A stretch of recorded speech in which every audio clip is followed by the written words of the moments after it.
Chapter 154. After an indeterminable amount of time, Fan Xian climbed out of the snow. His movements were slow, as if he had not yet shaken off his earlier emotions. This fire stick was well protected. He had spent a lot of time putting the 3 parts back together. He found that all the parts were in good condition. Even the optical sight was perfect. Only now did Fan Xian realize how stupid it was for him to kick the box twice. He was a military illiterate, so it took him many days just to familiarize himself with the weapon in his hands. After he actually started training, he found that there was always a big gap between ideals and reality. When you found the sun shining into your dreams, you suddenly realized that dreams were fake. How to measure the distance, how to aim, and how to ensure smooth movement were not things that the people of this world could know. Fan Xian had no teacher, so he could only slowly figure it out himself. The further he aimed, the harder it was to hit the target. As for calculating the influence of the wind and measuring the distance, these were even more difficult problems. Fortunately, there were many special qualities in his body that made up for these shortcomings. First of all, he was very calm, with a calmness that was similar to Wu Zhu's. Second, he was very stable. The nameless tyrannical Jinshi kept his body in a very balanced state. Most importantly, he was very patient. He had the patience of a hunter. This was thanks to the encounters in his previous life and the afternoon nap in this life.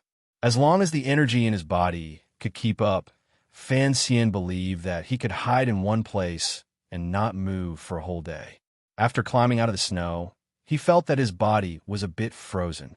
He slowly activated the Jinshi in his body to ease the numbness in his limbs. He then looked at Wu Zhu, who was standing like a flagpole beside him. He shook his head. If my opponent was Yin Xiaoyi, I can't guarantee that before I hit him, I wouldn't be killed by his arrows. Wu Zhu coldly said, "You don't have to use this." Fan Xian didn't quite understand what he meant. Holding the sniper rifle, he sat in the snow and frowned. In reality, I know that my strength is between the upper 8th and lower 9th levels.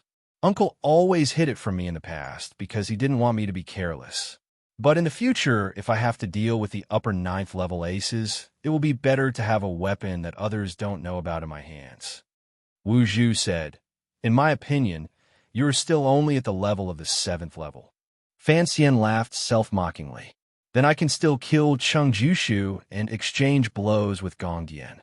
Wu Zhu said woodenly, "Gong Dian is of the 8th level, and Cheng Jushu is at most of the 7th level. Perhaps, in the past 10 years in Danzhou, the martial arts of the entire world have declined." Fan Xian furrowed his brows and patted the snow off his buttocks. Although he didn't say anything, hearing these words, he couldn't help but have a strange feeling. As for why it was strange, he couldn't explain it at the moment. He shook his head and said, "I need to make myself stronger. Otherwise, I won't be able to protect the people beside me. Wan'er, the royal family, the eldest princess, and Ruo. Don't forget, she is also a poor child without a mother." Wu Zhu was silent. Fan Xian smiled slightly. At this moment, the moon shone on the snowy mountain. The night was slightly bright, making his face appear even more beautiful and pure. He watched as a few snow seeds landed on the black cloth covering Wu Zhu's eyes. For some reason, his heart jumped, and he did something that he had never dared to do in his entire life. He took a step forward and carefully stretched out his hand, wanting to pick the snow off of Wu Zhu's eyes. His movement was very gentle. Wu Zhu took a step back. The timing of this step was perfect, and it made Fan Xian's right hand awkwardly pause in the air, about half a foot away from Wu Zhu's face. "Go back." Wu Zhu took the sniper rifle from his hand, turned, and disappeared into the darkness. Fan Xian looked at the place where he disappeared, and a faint sadness welled up in his heart. This was a powerful warrior who had lost his memory and only had a small part of his past. What would his future be like? Time was lost in the mountains.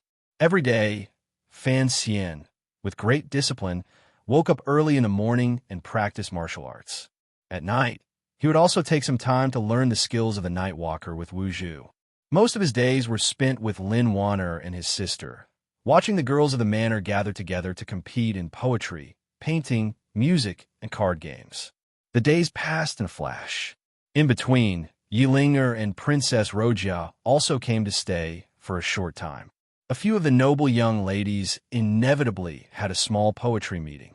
Rojia seemed to have shaken off the sadness of Fan Xian's wedding. Her eyes were as gentle as water, and she begged her brother Fan to write a few poems for her to listen to. Fan Xian could not fall for such a trick. He used the excuse of going up the mountain to fight a tigress and escaped. Near the end of the year, Fan Xija, who had, with great difficulty, finally shaken off the troubles of his family studies, eagerly sat in the carriage up the Tsang Mountains. He happily pulled his sister-in-law, whom he had not seen for over a month, to play mahjong. In his opinion, being able to find Lin Wanner at the mahjong table was like a peerless swordsman finding an ace worthy of being his enemy. As the saying goes, life is as lonely as snow. Of course, Fan Xian and his sister gathered in the manor. As the young master, he would not forget his wife's brother. He had long sent Teng Zijing, who had recovered, to bring Dabao over. Along the way, Wang Qingyan's group secretly escorted them, so there shouldn't be any problems. That day, after lunch, Fan Xian had the servants hitch up the carriage. He and Lin Wanner went down the mountain Tin Li to welcome Dabao. Not long after, they saw the carriage arrive. After the carriage stopped, Teng Zijing quickly went up to greet Fan Xian and the princess. Lin Wanner knew that this person was Fan Xian's first trusted aide after entering the capital, so she treated him warmly. However, her heart had long floated to the carriage. Xiao Xian. Needless to say, it was obvious that Dabao had alighted from the carriage. Fan Xian laughed bitterly and cupped his hands in salute. He then went up to greet his brother-in-law, who he hadn't seen for several months, and whose figure was still bloated. Dabao looked at the surrounding mountain scenery with some curiosity. He opened his mouth wide and laughed foolishly. The snow in the capital is much lighter. The snow on Tsang Mountain was heavy, and a lot had accumulated on the road. Lin Wanner looked at the snowflakes on her brother's hair and walked up to him, feeling sorry for him. She helped him wipe them off and put the fox fur cloak she had prepared on him. "Father," she complained. He knew it was cold on Tsang Mountain, but he didn't prepare more clothes. Fan Xian smiled. The Prime Minister was a man, after all, and there weren't many women in the Lin Manor. No matter how much he loved Dabao, he couldn't take care of everything. He then turned to Teng Zijing. "Did anything happen on the road?" "No," Teng Zijing replied calmly. "At the crossroads before entering the mountain, we fought with another family's carriage for the winter. Seeing that we were in the Prime Minister's carriage, they let us pass." Admiring the snowy scenery on Tsang Mountain and avoiding the midsummer was a favorite activity of the nobles in the capital. Furthermore, there were soldiers guarding the entrance to the mountain. This was only a small matter, and Fan Xian didn't take it to heart. After exchanging a few pleasantries, he prepared to go up the mountain. Unexpectedly, he heard the hurried sound of hooves coming from behind him. Not long after, a group of carriages aggressively drove up. This was where the road split, so it became very crowded and difficult to continue. "It's them," Teng Zijing said with some embarrassment. "Young master, I didn't say it because I didn't want you to be angry." The servants in the carriage saw that they were stuck here and began to curse. Fan Xian squinted and looked over. He realized that it was the carriage of the Minister of Rights, Guai Yu's family. He couldn't help but smile, thinking about something. They didn't react, but the other side understood. It was the carriage of the Prime Minister's manor, which had blocked the road once at the foot of the mountain. The Guo family didn't dare to fight with the Prime Minister's manor, so their arrogance was greatly reduced. The carriages of the Prime Minister's manor can't always block the road and not let people pass. "We've already let you pass once. Can't you move a little faster?" A somewhat familiar voice came from the Guo family carriage. Immediately afterward, a luxuriously dressed young master came down from the carriage. He pointed at Teng Zijing and the others and shouted, "Hurry up and get out of the way. Prime Minister Lin is still in the capital. I don't know what you people are doing in Tsang Mountain." "Brother Guo?" Fan Xian was overjoyed. He cupped his hands in greeting. Guo Baoquan heard someone call out to him, and it sounded particularly friendly. He thought he had run into an acquaintance and turned around with a face full of smiles. Unexpectedly, he saw that it was Fan Xian, the underworld fighter. The smile on his face suddenly froze, and he couldn't put it down for a moment. He seemed incomparably embarrassed. His eyes were filled with nervousness and fear. Who was this? This was Fan Xian. Once at the poetry conference, once at the yamen of the capital government, and once at the palace. Guobaoquan had thoroughly offended Fan Xian. But now, Fan Xian was doing very well in the capital. Guobaoquan wanted to harm Fan Xian, but instead, Fan Xian jumped up because of this incident. And Fan Xian was now married to that girl. The extravagance of the wedding made Guobaoquan realize that he had 8 lifetimes worth of bad luck. He only hoped that he would never run into Fan Xian again. How could he have known that today would be such a coincidence? Fan Xian looked at Guobaoquan and secretly sighed in admiration. This person's luck was so bad that it made even the gods mourn. How did he end up running into Fan Xian again? Watching the Guo family carriage speed down the mountain like a dozen rabbits, Fan Xian rubbed his wrists. Lin Wanner walked over and said in a low voice, "Why did you drive him down the mountain for no reason? Although he is only a palace editor, he is still a close official of the Crown Prince. In the future, he will enter the cabinet. Besides, Tsang Mountain doesn't belong to Fan, to our family. If others find out, they will say that we are too overbearing. I didn't drive him down the mountain." Hearing his wife change her mind so quickly, a strange smile appeared on Fan Xian's beautiful face. "I just said that I would go drink tea with him in the middle of the night. Who knew that he would run away?" Lin Wanner heard him speak so gently and couldn't help but laugh. "Oh, you. Everyone in the capital knows that you are an underground boxer. Guobaoquan is guilty of going to see him in the middle of the night. Of course he will run. He is not as famous as you are, and his fists are not as big as yours. What else can he do but run?" Fan Xian laughed. "I sympathize with him too." Chapter 49. Tang Zijing brought another letter. In it, Count Sinan Fan appeared to be deeply worried. It seemed that something had happened in the court that worried him. But, judging from the words, it had nothing to do with the eldest princess. Fan Xian frowned. What could it be? When he opened Wang Qinyan's letter and compared the contents of the 2 pieces of paper, the situation became clear. Business, government, and now the council. How long will this process take? Fan Xian looked out the window at the dark, snowy sky and shook his head with a bitter smile. He knew that the mission to northern Qi would eventually fall to him, the deputy envoy. On one hand, it was because he had made a scene in the palace after drinking. Even if he hid in the Tsang Mountains, it would not be enough to calm the lake. On the other hand, Chun Pingping, whom he had never met, was his mother's close comrade. It was clear that he wanted him to take over the Overwatch Council. Fei Jie had confirmed this, and if he wanted to take over the Overwatch Council, it would be even more difficult than being the prime minister. He could not rely on his family background and a bit of fame to intimidate the thousands of secret agents in the hospital. The Overwatch Council was not like the ordinary yamen of the 6 ministries. Those without ability could only muddle along for a while. They could not control it forever. The Overwatch Council was the secret agency that the emperor relied on most, and what it needed most was stability. So Chen Pingping had given him this mission. If he could successfully rescue Yin Bingyun, then he could win Yin Ruohai's favor in one fell swoop. And when Master Yin returned to the capital, he would immediately take over. With Fei Jie and Chun Pingping's secret arrangements, he could gain the support of at least half the leaders. The problem was that his father, Fan Jian, only wanted him to safely take over the palace treasury and be a rich man. Fan Xian knew that he did not have much of a say in how to choose between the two. It all depended on what the emperor thought. Thinking of the emperor, Fan Xian's frown deepened. If he really did gradually take over the Overwatch Council, it would only prove one of his terrifying conjectures. Going on a diplomatic mission to northern Qi was a golden opportunity. But Fan Xian knew that if he was only brass, no matter how much he was plated, he could not become gold. Although he still did not know the most dangerous part of the Overwatch Council's plan, he could guess that this trip north would be very unusual.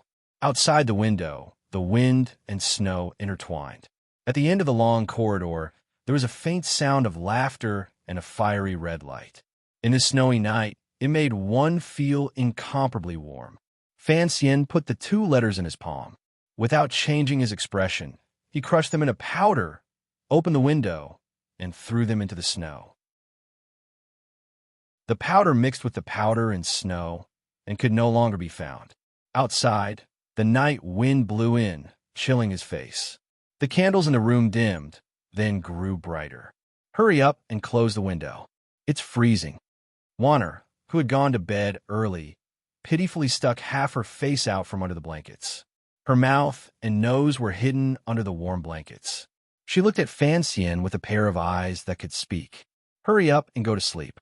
Let them do whatever they want. I'm a good boy. Don't worry. Fan Xian smiled and walked to the side of the bed.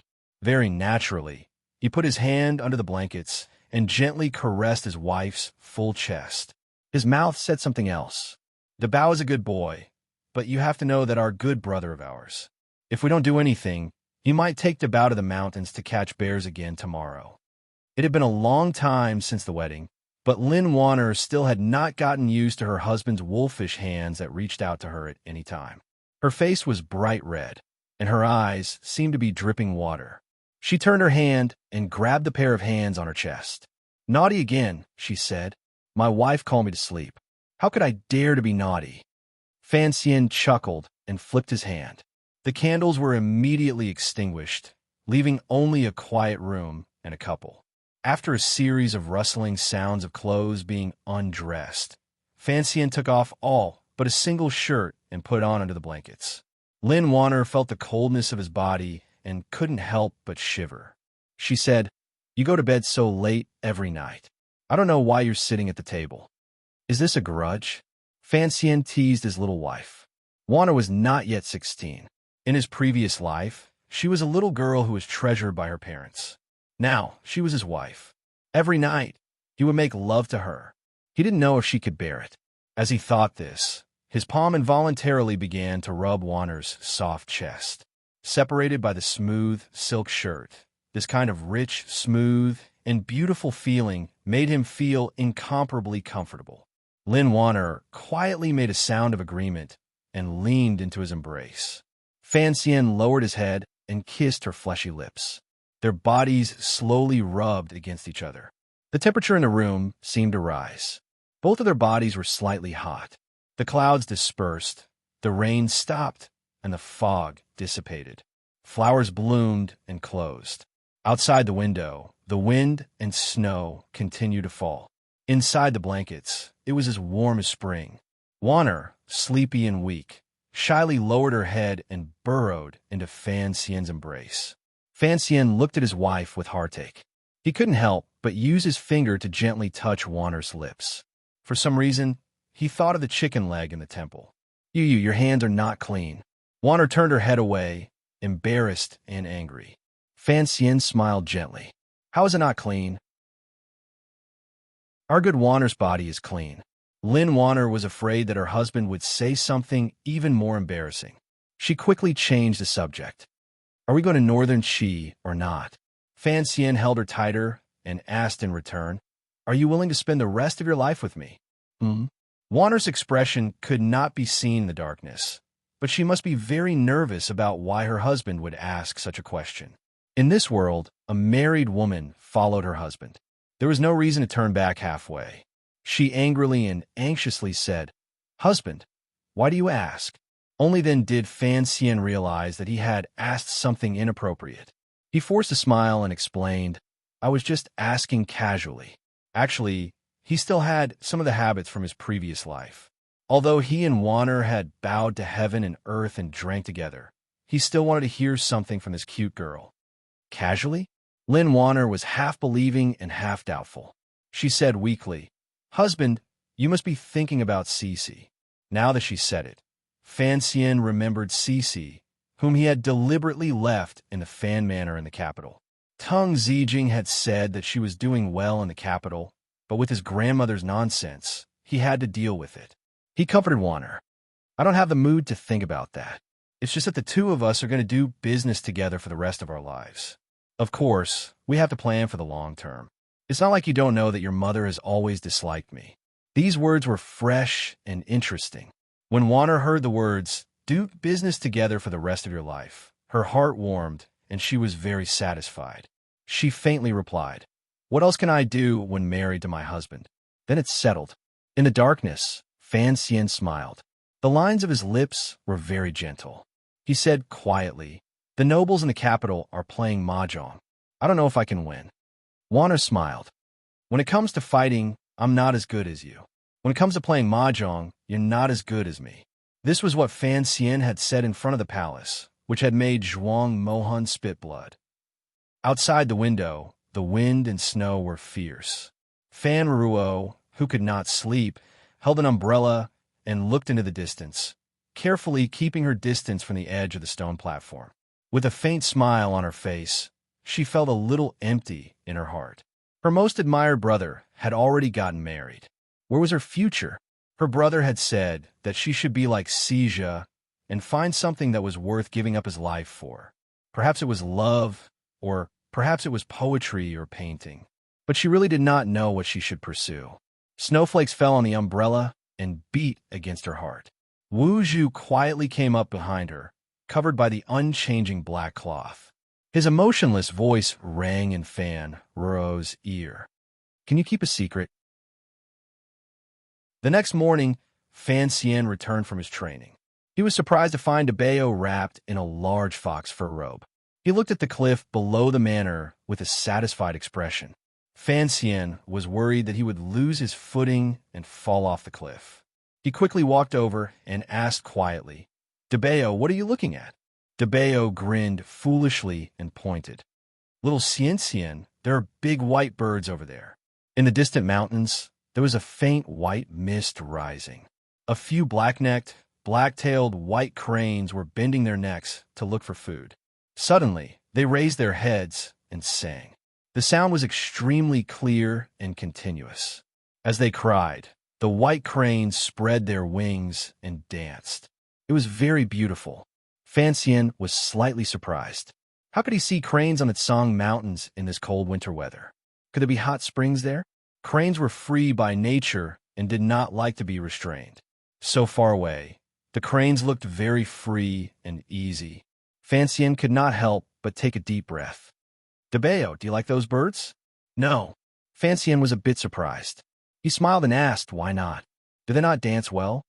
Debeo pursed his thick lips and said, "Dancing all the time is too tiring.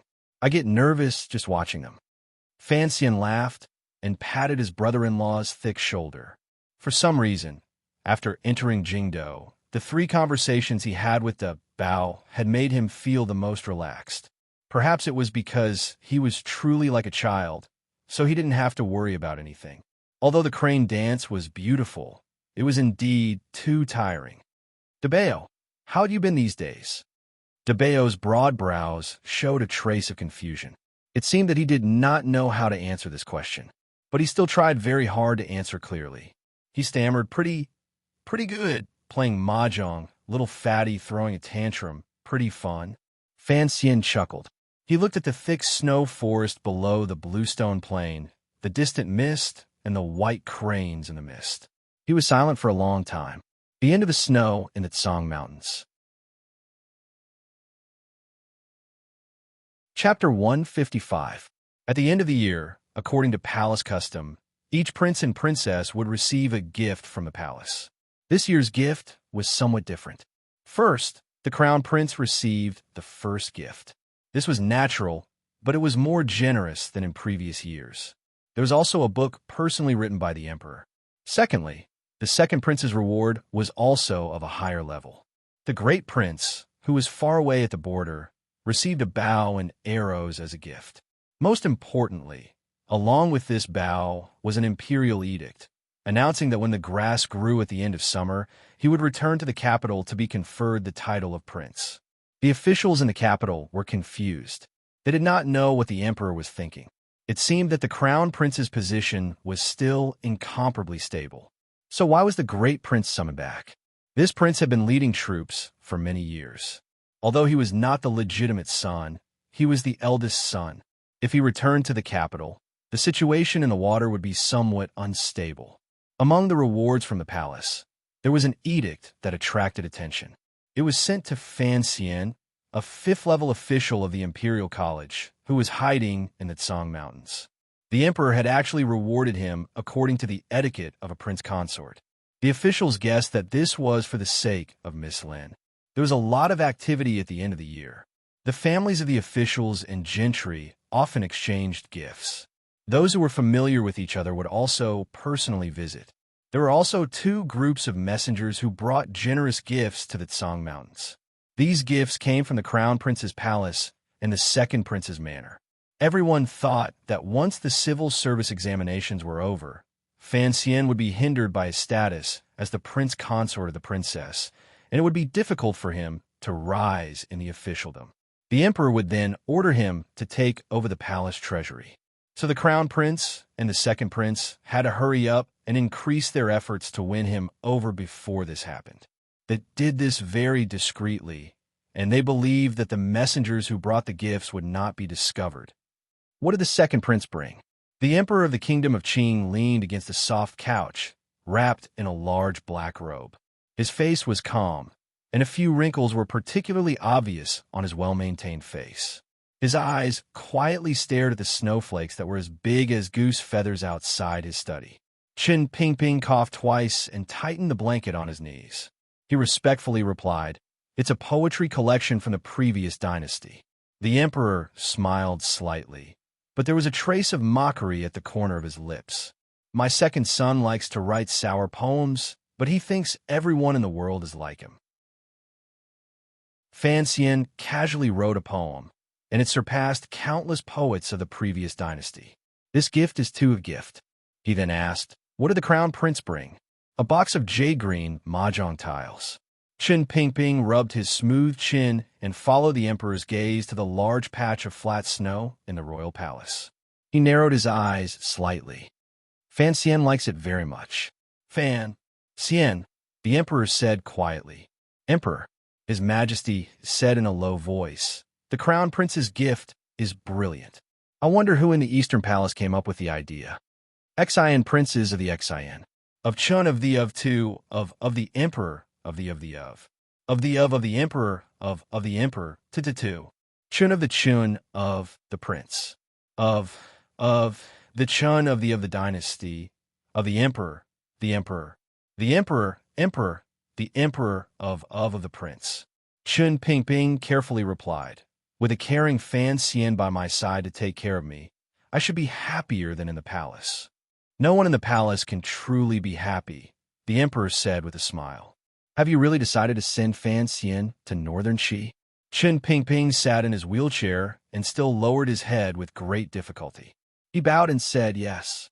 Since Your Majesty has agreed to my suggestion, then I will begin to make arrangements. If Fan Xian does not do something for the council, it will be difficult for him to truly control the council and serve Your Majesty." The atmosphere between the two of them suddenly became cold and silent. The emperor looked coldly at Qin Pingping's head. A moment later, he faintly said, "Don't forget, he is of royal blood. How can he take such a risk?" After a long silence, Qin Pingping forced a smile with some difficulty and insisted on his own opinion. "Master, the problem is that he will never be able to become a member of the royal family. As master's subordinate, I want to find a safe future for him." He paused and then said, "If he takes over the palace treasury, he will certainly become a target for the princes. Master, I do not wish to see such a situation. It would be better to let him go out and lie low for a while. Hiding in the Tsang Mountains all the time is not a good idea." The emperor looked coldly at the cripple in front of him. In the eyes of the officials, he was like an old dog. But how long had it been since he had heard the word master come out of his mouth? Approved. The emperor slowly closed his eyes. It seemed that in that moment, the wind and snow in the palace had disappeared without a trace. Qin Pingping sat quietly in his wheelchair and waited for a long time. Finally, he heard the emperor's next words. "But you must know that Count Sinan and Prime Minister Lin will not agree to this arrangement. In a moment, I will be annoyed to death. Let's go." The clear voice of a young eunuch rang out from under the eaves of the Xingqing Palace. With a rustling sound, eunuchs and palace maids rushed out from the side of the hall, carrying the emperor's carriage and serving the emperor to the front of the hall. The carriage was so well sealed that the wind and snow could not sneak in. The emperor's eyes were half closed, and his chin was propped up in his hand.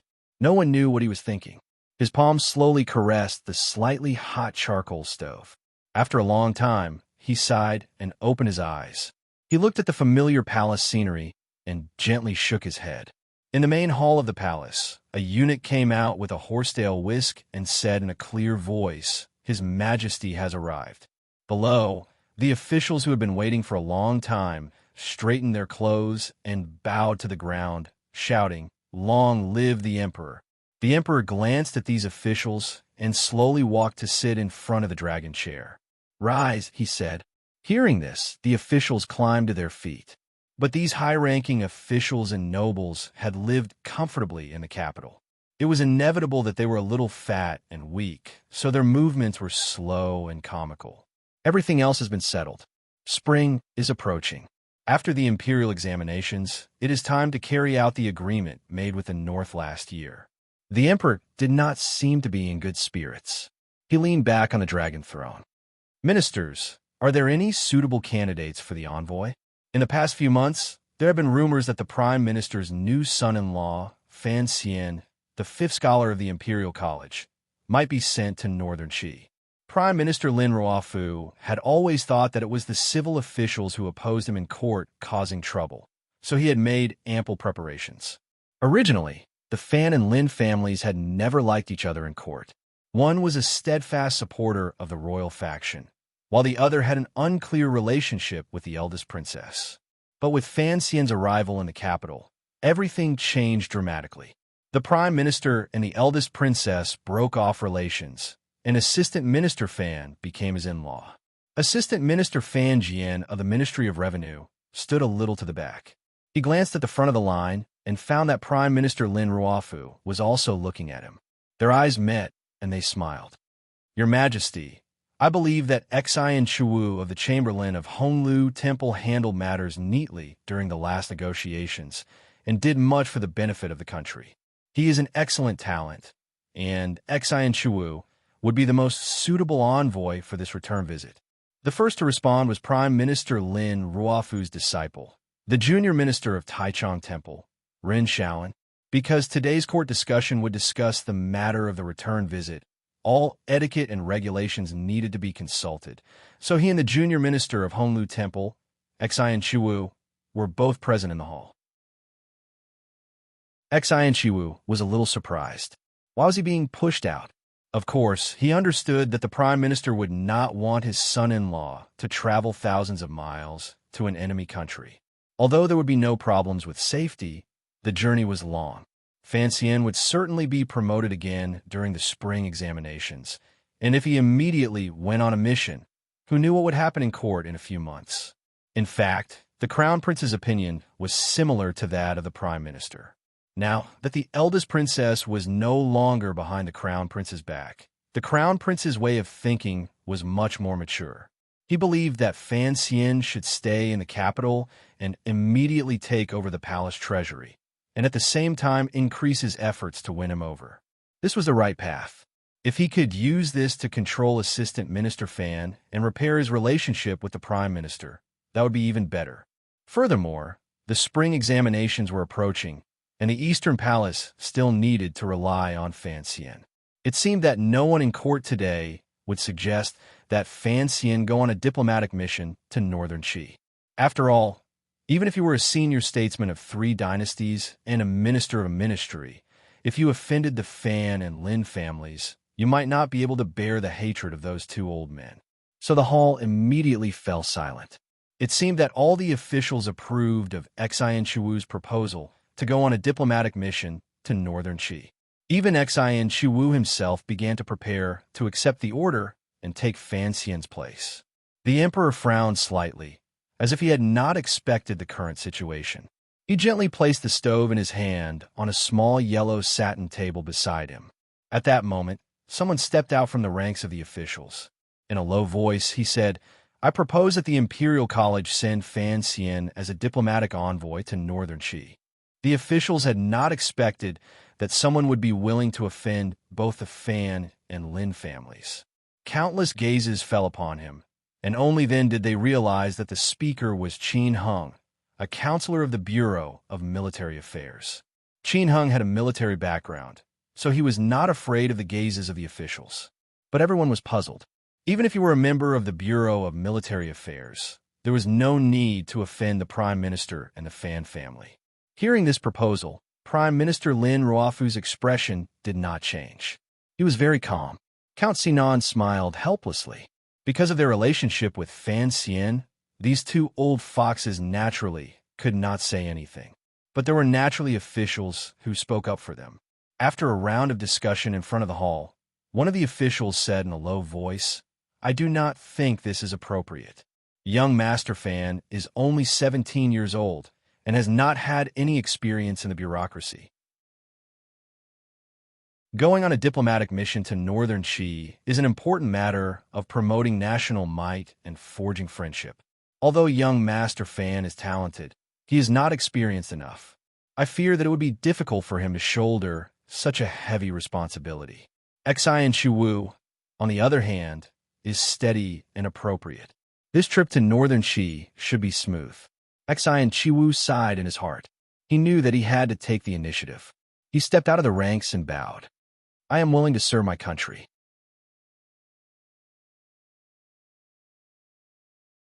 Chapter 156. The Emperor, who was sitting high on the dragon throne, watched the performance of the officials below. An almost imperceptible smile appeared at the corners of his lips. He waved his hand to dismiss Xian Chiwu and said softly, "Does everyone think Xian Chiwu is more suitable?" "Yes, Your Majesty." The officials all bowed to the ground, and their voices dragged out as a sign of respect. Qin Hung, the advisor of the Bureau of Military Affairs who had suggested Fan Xian go to northern Qi, looked at the emperor with some surprise and quickly retracted his gaze. At this time, the officials all agreed that Fan Xian was not suitable to be an envoy, and that the emperor would probably change his mind. I, however, have a different opinion from you all. The palace immediately became quiet, and only the emperor's light voice could be heard echoing throughout the palace. They say that jade that is not polished is worthless. I'm sure you all remember Fan Xian's grace in front of the palace that day. Although he is a civil official, he once had the bravery to kill an assassin on Yalan Street. How could such a talent always remain in the quiet yamen of Taichung Temple and the Imperial College? Hearing this, everyone understood that the emperor had long since made up his mind.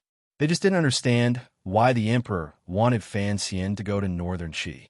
The emperor looked at the officials lightly and continued. He does not have enough experience, so he needs more experience.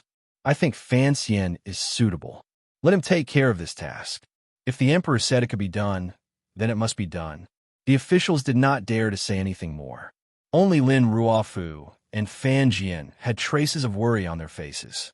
They would not deliberately hide this. As a father and a father, it was natural for them to have such a reaction.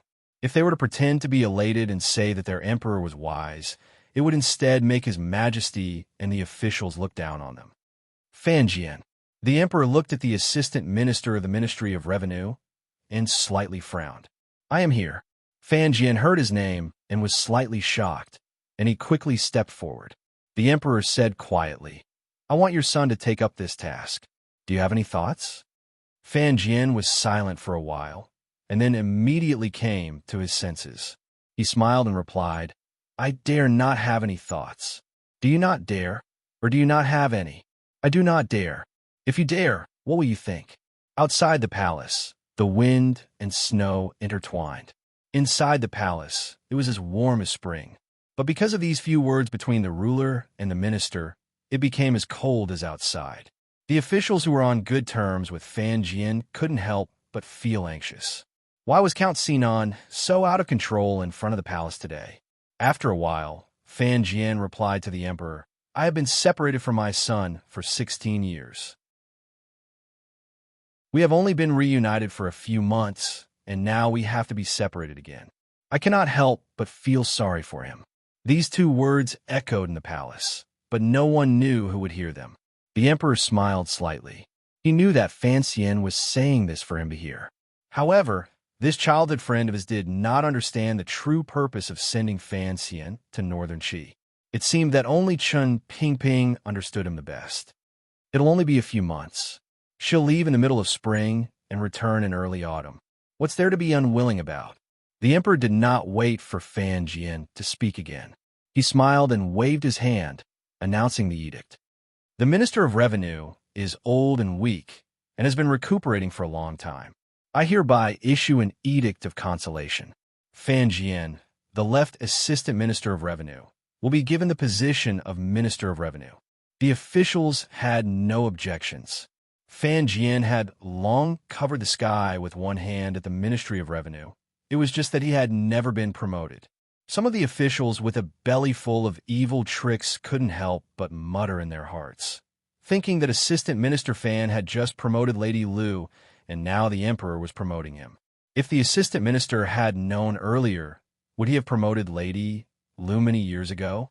Of course, the officials all believed that this was His Majesty's way of making up for sending Fan Xian to northern Qi. Fan Jian knew that there was no turning back. His face calm, he went forward and kowtowed in thanks. The emperor turned to Lin Ruofu and smiled. "Prime Minister, your daughter is newly married, and I am sending Fan Xian away. Do you have anything to say?" Prime Minister Lin Ruofu smiled bitterly and bowed. The emperor and prime minister of the kingdom of Qing seemed to be on good terms, but in reality, the emperor's power was majestic, and no one dared to provoke them. He had been puzzled by Fan Jian's interest, and now that His Majesty had asked him, he did not dare to say anything. He calmly replied, "Fan Xian needs to be honed." After the court meeting, the emperor seemed to be in a better mood. He rode his carriage back to the rear palace. The officials followed the straight path to the outside of the palace walls. They all congratulated Fan Jian on his appointment as Minister of Revenue.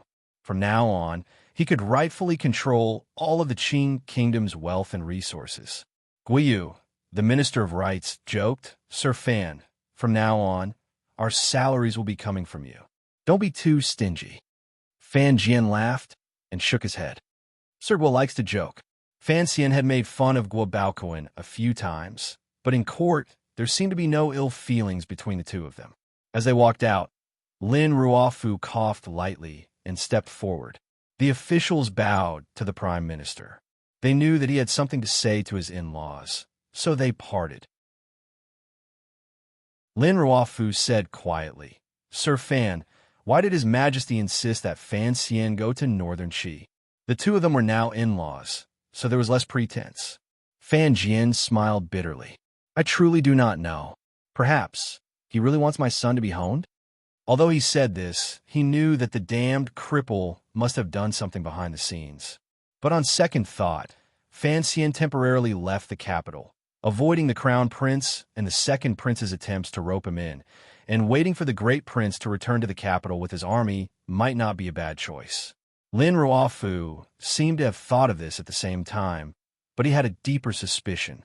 It seemed that His Majesty cared a little too much about his beloved son-in-law. Was it really just because of Chun'er? The prime minister shook his head and smiled at his in-laws.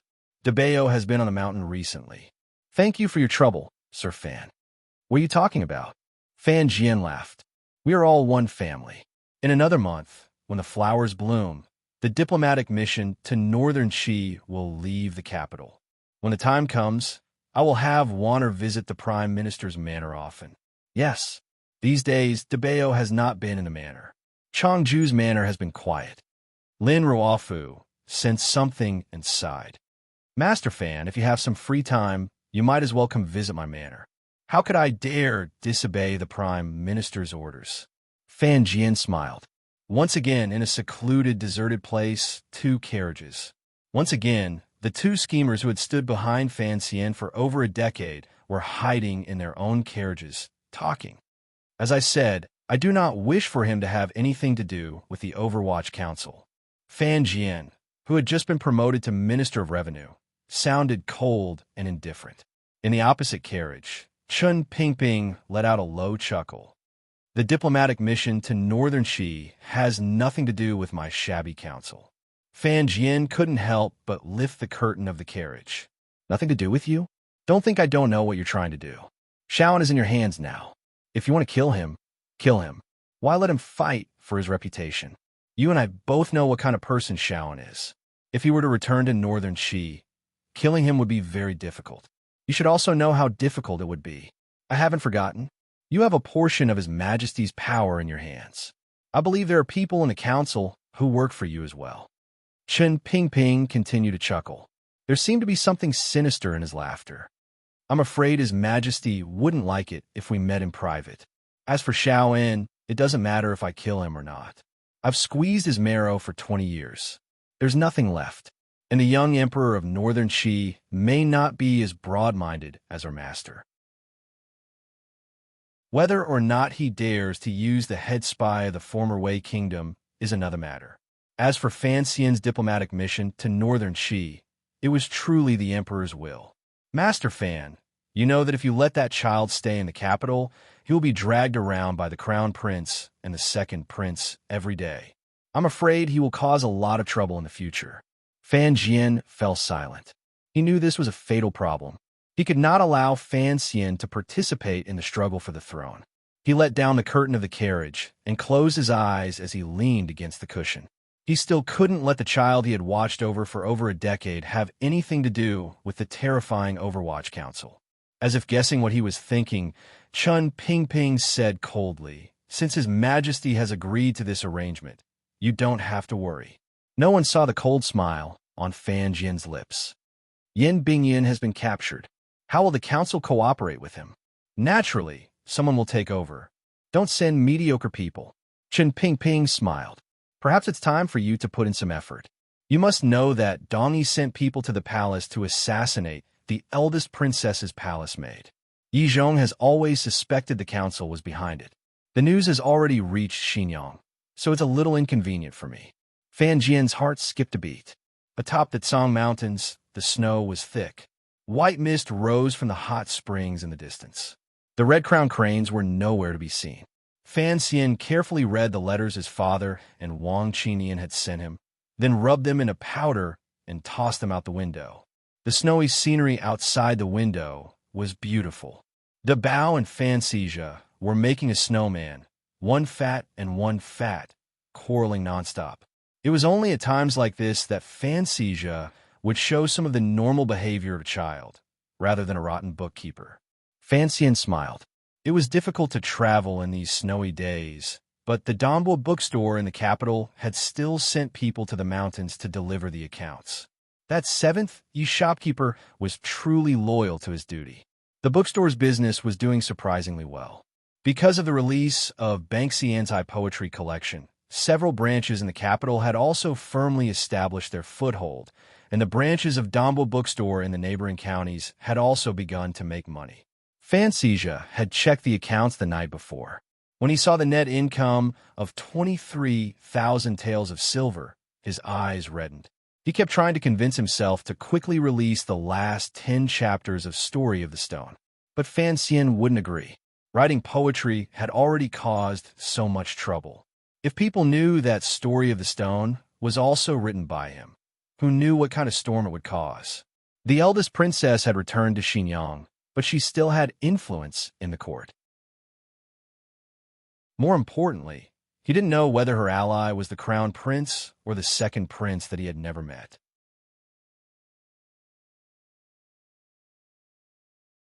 Chapter 157. Fan Xian strolled out of the study and breathed in the fresh winter air of the Tsang Mountains. Contentedly, he stretched. Following the sounds of mahjong, he easily found where his wife and the other girls were. Looking at the green mahjong tiles on the table, under the hands of those fair and delicate women, Fan Xian's heart skipped a beat. When he saw his sister, under the light of the snow, holding the poetry anthology from the previous dynasty that the second prince had given her, Fan Xian's heart skipped a beat. Being too famous really wasn't a good thing. Pigs were afraid of being fat, and people were afraid of being fat. Fan Xian smiled bitterly. Ever since the banquet, although the crown prince and the second prince didn't seem to have any contact with him, Xian Shaoqing and Li Hongcheng, Crown Prince Jing, had often visited Fan Manor. Even after he hid in the Tsang Mountains, he hadn't been able to stop them from sending gifts. On New Year's Eve, the people in the Tsang Mountains had returned to the capital. In a few short days, Li Hongcheng had followed the scent and pestered Fan Xian to go to the Tsang Mountains with him. Fan Xian didn't dare to agree. In the end, he had no choice but to bring Ro Jia into the mountains. Seeing him in a daze after entering the room, the first person to notice him was Princess Ro Jia. She said crisply, "Brother Xian, do you want to play mahjong?" Hearing the words Brother Xian, Fan Xian thought of Brother Bao. He quickly waved his hand and smiled. "Princess, please play. I'm just going to walk around." Hearing him deliberately say that they weren't close, Princess Ro Jia pouted, but she didn't show her displeasure. She looked very pitiful and cute. Lin Wanner couldn't help but say, "Husband, why don't you play a few rounds?" "Forget it." Fan Xian waved his hand even more urgently, leaving the mahjong table. Unexpectedly, he bumped into something soft under his feet. He looked down and saw that it was a box. Inside the box was a pile of hay and rags. 3 chubby kittens were sleeping on top of it. The kittens squinted their eyes and wrinkled their noses. They looked very cute. Fan Xian was surprised. "What's going on?" Lin Wanner realized that the kittens were at his feet. Afraid of scaring them, she quickly walked away from the table and picked up the box. Naturally, they couldn't play mahjong anymore. She smiled and replied, "Mrs. Tong was afraid that we would be bored on the mountain, so she sent 3 cats over today." Fan Xian moved closer and found that the 3 kittens were yellow, black, and white. They looked very similar, but the color of their fur was very different. He couldn't help but laugh. "You girls don't even know how to feed yourselves, let alone raise cats." He reached out and took the black one from the box into his arms. Hugging it, he felt that it was like a small ball of meat in front of his chest. He gently scratched the back of the kitten's head. The kitten opened its eyes, glanced at him, and then fell asleep again, as if it did not resent his breath. "Do you have a name?" "No, let's call them Little Yellow, Little Black, and Little White first." Little White sounds good." After dinner, Fan Xian sat at the head of the table, and Fan Xija sat next to him. The 2 brothers listened to the report from Fan Manor. At the end of the year, the Fan family's estates in the suburbs of the capital, as well as their fiefdom in Danzhou, as well as a few scattered businesses, all had to be reported to the capital. Lady Lu had always been in charge of Fan Manor in the capital. Now that she had been promoted, it was even more justifiable. But for some reason, after she finished dealing with these matters this year, she asked Mr. Cui to write a letter. She picked out a few important items and wrote them down. She then sent someone into the Tsang Mountain estate to inform the young master. Fan Xian could understand what Lady Lu meant, so he didn't deliberately do anything. Instead, he listened very carefully to the 3rd housekeeper's report, occasionally interjecting and asking a few questions. The 3rd housekeeper honestly finished his report. Fan Xian closed his eyes and thought for a while, then opened them and asked Xija, who was next to him, "Is there any problem?" Fan Xija touched the 3 pockmarks on his left cheek and shook his head. "There's no problem, big brother. But this debt has always been settled by Mother. Why is it that this year, the 2 of us have to compete?" Fan Xian smiled. He knew that this man, who used to be a little tyrant, was very talented in certain areas, but in other areas, he was like a blank sheet of paper. The 3rd housekeeper respectfully said, "The goods from various places should have arrived before the end of the year. But this year, the snow in the north and east was heavy, so it was delayed. Other than the southern fruits that were sent up the mountain last time, there are also all kinds of dried meat and wild goods from the northern manor, as well as the flower tea from the ancestors in Danzhou." The numbers were all written in the letter. Thinking that the young master, mistress, young master, and the princess are all staying in the estate, the mistress prepared all kinds of goods and plans to send them up the mountain in 3 batches. It should be enough to last until the middle of spring. "We don't need that much. Just pick something fresh and send it over. 3 batches is too much. 1 more will be enough." Fan Xian casually said, but remember to bring more of the flower tea that grandmother sent from Danzhou. He often talked to her and Flo about life in Danzhou, and he didn't know how many times he had talked about the tea with the faint fragrance of flowers. The third housekeeper smiled and replied, "The tea has arrived today. The last two batches are mainly food and small items. They are mainly for the two young masters to stay in until the beginning of the spring examination." Fan Xian heard this very clearly. He secretly praised Lady Lu for being a good housekeeper. He didn't say anything more and let him go and rest. The spring examination was approaching. As a fifth-level official of the Imperial College, Fan Xian had to return to the capital to take up his post. He couldn't always stay on the Tsang Mountains. After the end of the examination in April, the agreement between the two countries would need to be signed, and the secret prisoner exchange agreement would need to be carried out immediately. Everything seemed to pile up. Actually, from Fan Xian's point of view, the prisoner exchange should have started last year. Not to mention the torture that the captured Qing soldiers would suffer in a foreign country. There was Yin Bingyun, whom Fan Xian had never met but secretly admired. As the head of Qing spies in northern Qi, he had been imprisoned in an enemy country for half a year. Who knew how much suffering he would have to endure? It was just that the travel between the two countries was always complicated, and after winter, the northern border was frozen and difficult to travel through. That was why the return of the envoy had to be delayed until the end of spring.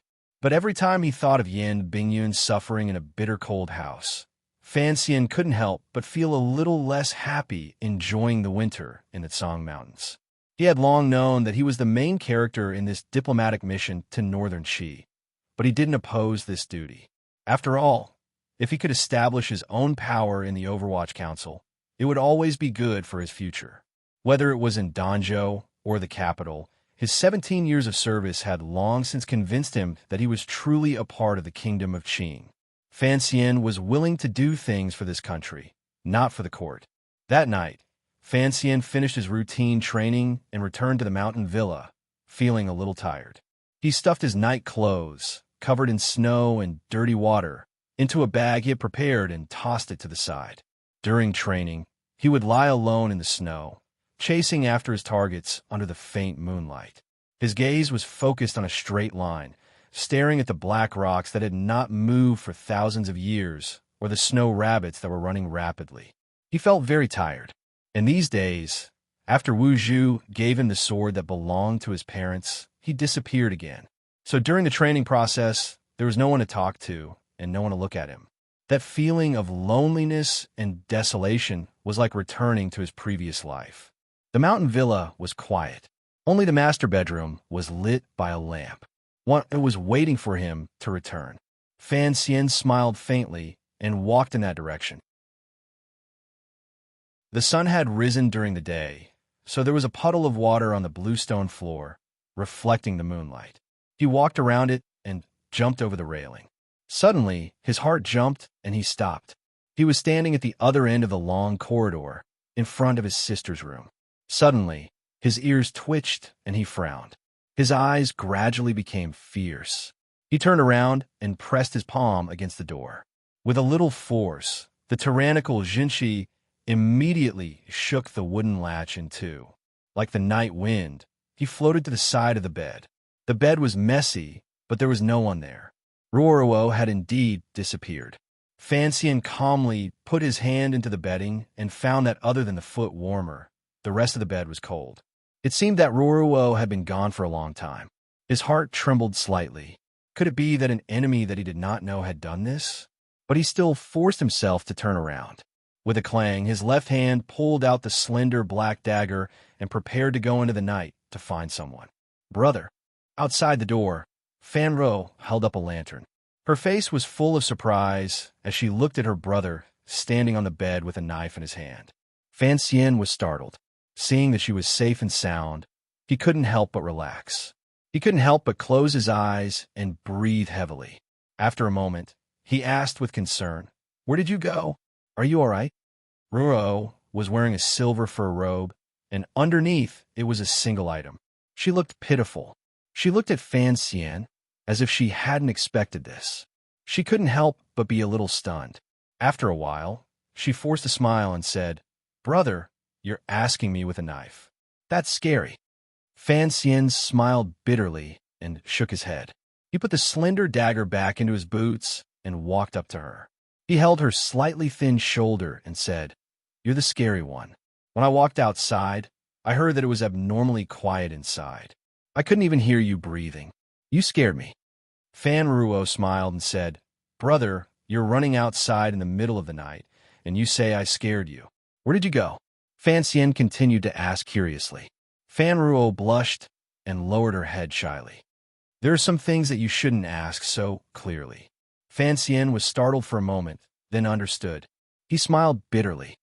"It's not like there's no toilet in the room. The night wind in the mountains is very cold. Don't catch a cold." "I know." Fan Ruo smiled shyly and pushed him out the door. "Your wife is still waiting for you." Outside the room, Fan Xian gently rubbed his cold fingers. The temperature of his sister's bedding showed that she had been out for a while. It was definitely not during the night. She must have gotten up and gone somewhere after he left the mountain villa. Thinking of this, he couldn't help but have a big question in his heart.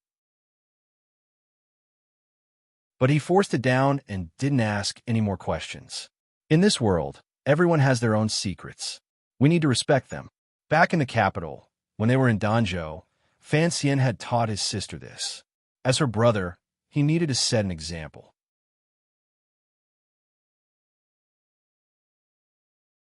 Chapter 158. People were proud of themselves in the spring breeze, and the horses were anxious. Fan Xian, who had rested in the Tsang Mountains for an entire winter, finally led his family out of the mountains. There were 6 carriages lined up, and they had only brought a portion of their belongings.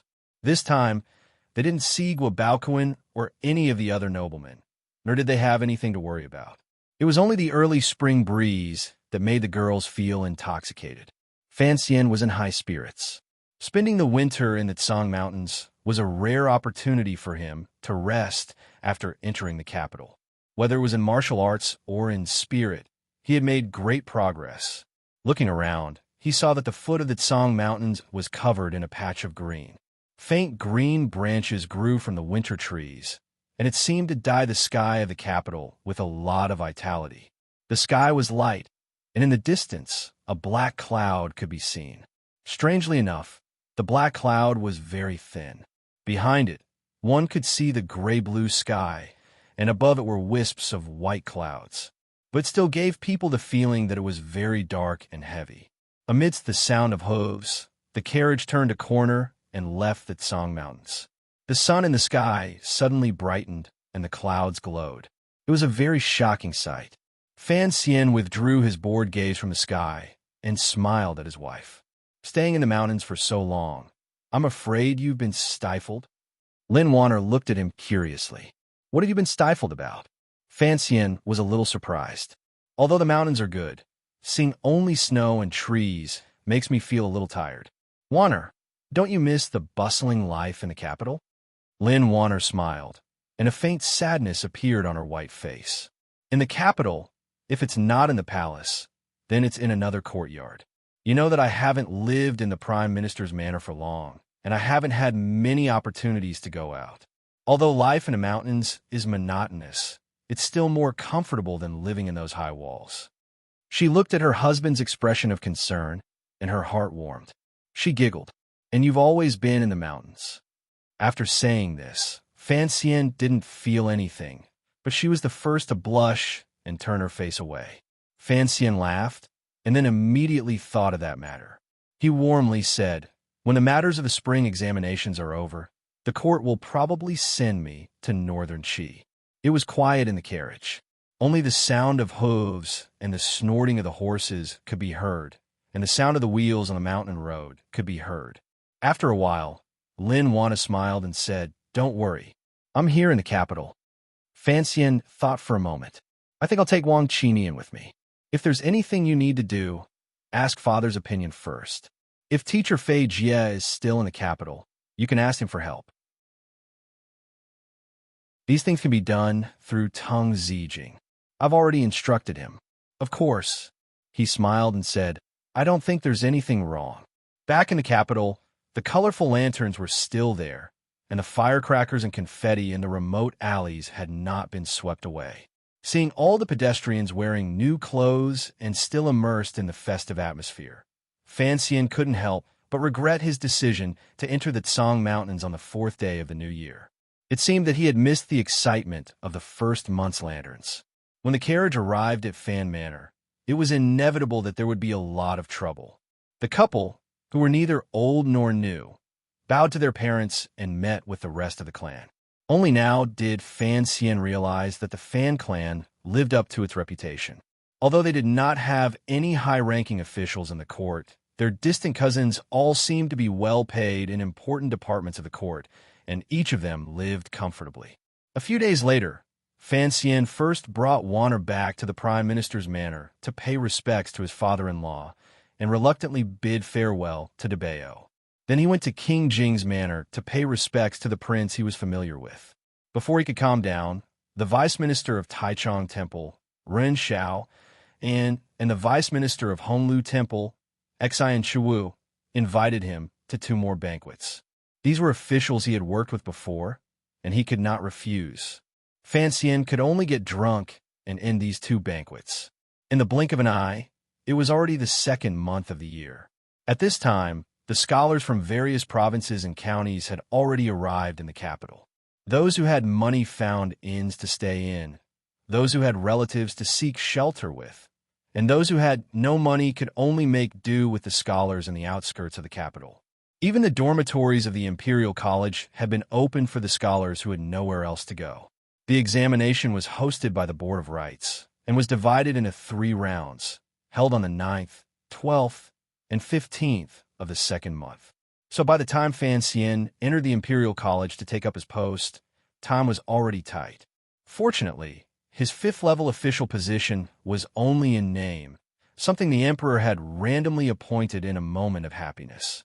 The Imperial College did not have any arrangements for him. The examination was approaching, and the Imperial College naturally did not need him to teach, so he was free. Occasionally, there would be students studying at the Imperial College who would run into his room and stare at him with greedy eyes like a pack of hungry wolves. Fan Xian opened the fan in his hand with a swish and waved it incessantly in this late winter and early spring weather. After the students around him had coldly backed away, he smiled and said, "Everyone, I am still young, and I do not deserve to be called an educator. So please do not bring this matter up again, lest I embarrass myself." Seeing that his words were humorous, and that this 17-year-old man, who was already a 5th-ranked official in the imperial court, did not seem to be the kind of person who would look down on others with disdain, the feeling of estrangement between the students gradually disappeared. Someone boldly joked, "Master Fan, when you first entered the capital, you once commented on the strength of character at Yishur Tavern. Now you are in the mood to fan yourself?" Fan Xian laughed and replied, "What does that mean?" "It means that I have always liked to fool around, and that nothing I say can be accurate." The court had long since decided who would be the chief examiner for this competition, as well as who would be promoted. Fan Xian was 17 years old, and a 5th-level official position was already somewhat shocking, but it was still far from enough for him to take on such an important role. But his reputation for poetry had already spread far and wide. Although he had vowed never to write poetry again, it seemed that not many people took him seriously. The scholars always wanted to get something out of him, but if they could get Fan Xian's praise, it would be a pleasant surprise. The Dambwa bookstore's Banxian's Eye poetry collection had long been sold throughout the country, so the scholars who had come from all over the country could not help but be curious about this young man whose name had shaken the capital. Some of the more impetuous ones actually managed to find the location of Fan Manor with their mouths. But looking at the front door and the stone lions, they realized that Fan Xian was not just a talented scholar. He was actually the son of a rich and powerful family. With such a strict social hierarchy, these scholars did not dare to rashly knock on the door to pay a visit, so they could only resentfully leave. Fan Xian had only been at the Imperial College for a few days, but he had followed his superiors around to see how the scholars had fared after entering the capital. He discovered that some of the children of poor families had indeed suffered greatly after entering the capital. Although the court had long since issued an edict that all of the major bookstores in the suburbs of the capital were open to the public, and some of the temples provided temporary accommodation, living in the capital was not easy. There were still some people who were so poor that they could barely afford to eat. Thinking of the story Wu Zhu had told him in Danzhou, Fan Xian's heart stirred. He took some silver from the bookstore's account and asked the shopkeepers of Qingyu Hall to help him settle the poor scholars' lives. Since it was not an act of kindness, of course he would not let the scholars know that he was the one paying. But when he returned home, he complained to his father, who had just been promoted to Minister of Revenue. Minister Fan found that his son was now concerned about these things, and he could not help but be a little surprised. Apart from a trace of gratification, he was more relieved that Fan Xian seemed to be content with his official career. On the 7th day of the second month, 2 days before the exams, Fan Xian stole half a day of leisure and snuck out of the Imperial College. He really could not stand those students who did not study the scripture seriously and instead brought him poems every day. Some of those students were old enough to be his father, and it was really quite awkward. Walking outside the palace walls, Fan Xian felt very relaxed as he looked at the clear water in the imperial gutter. To tell the truth, there were not many people in the capital who knew what he looked like, so walking on the streets was very comfortable. Especially as he walked under the red palace walls, Fan Xian squinted at the high walls and looked at the solemn-looking guards in the distance. Even his calm temperament could not help but feel a little proud.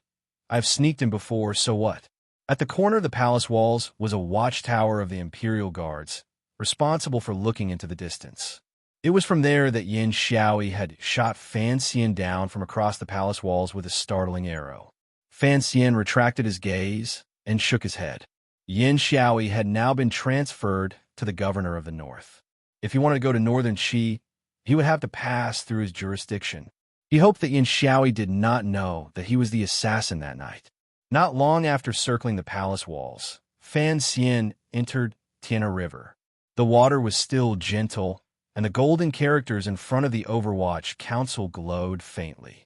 Fan Xian acted as if he did not see those characters, and calmly walked past, not even glancing at them out of the corner of his eye. I say, Master Fan, it is so difficult for me to even see you now. It seems that you have become very popular in the capital. Fan Xian smiled bitterly and turned his head to see Crown Prince Jing on horseback, looking at him with a smile. He cupped his hands and said, "Greetings, Crown Prince. I just wanted some peace and quiet. How could I have known that I would run into Crown Prince? It was not a coincidence." Li Hongchang waved the horsewhip in his hand and smiled. "I chased you all the way from the Imperial College." Fan Xian was a little surprised, but his clear eyes immediately became calm again. He replied, "What is it, Crown Prince?" The Crown Prince smiled. "Someone has invited me today." "Who?"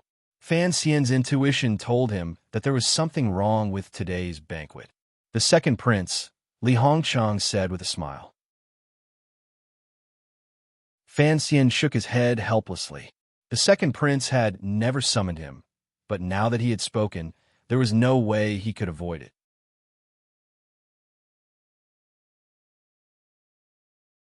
Chapter 159. This was a private banquet, and the location was still arranged on a pleasure boat on Lujing River.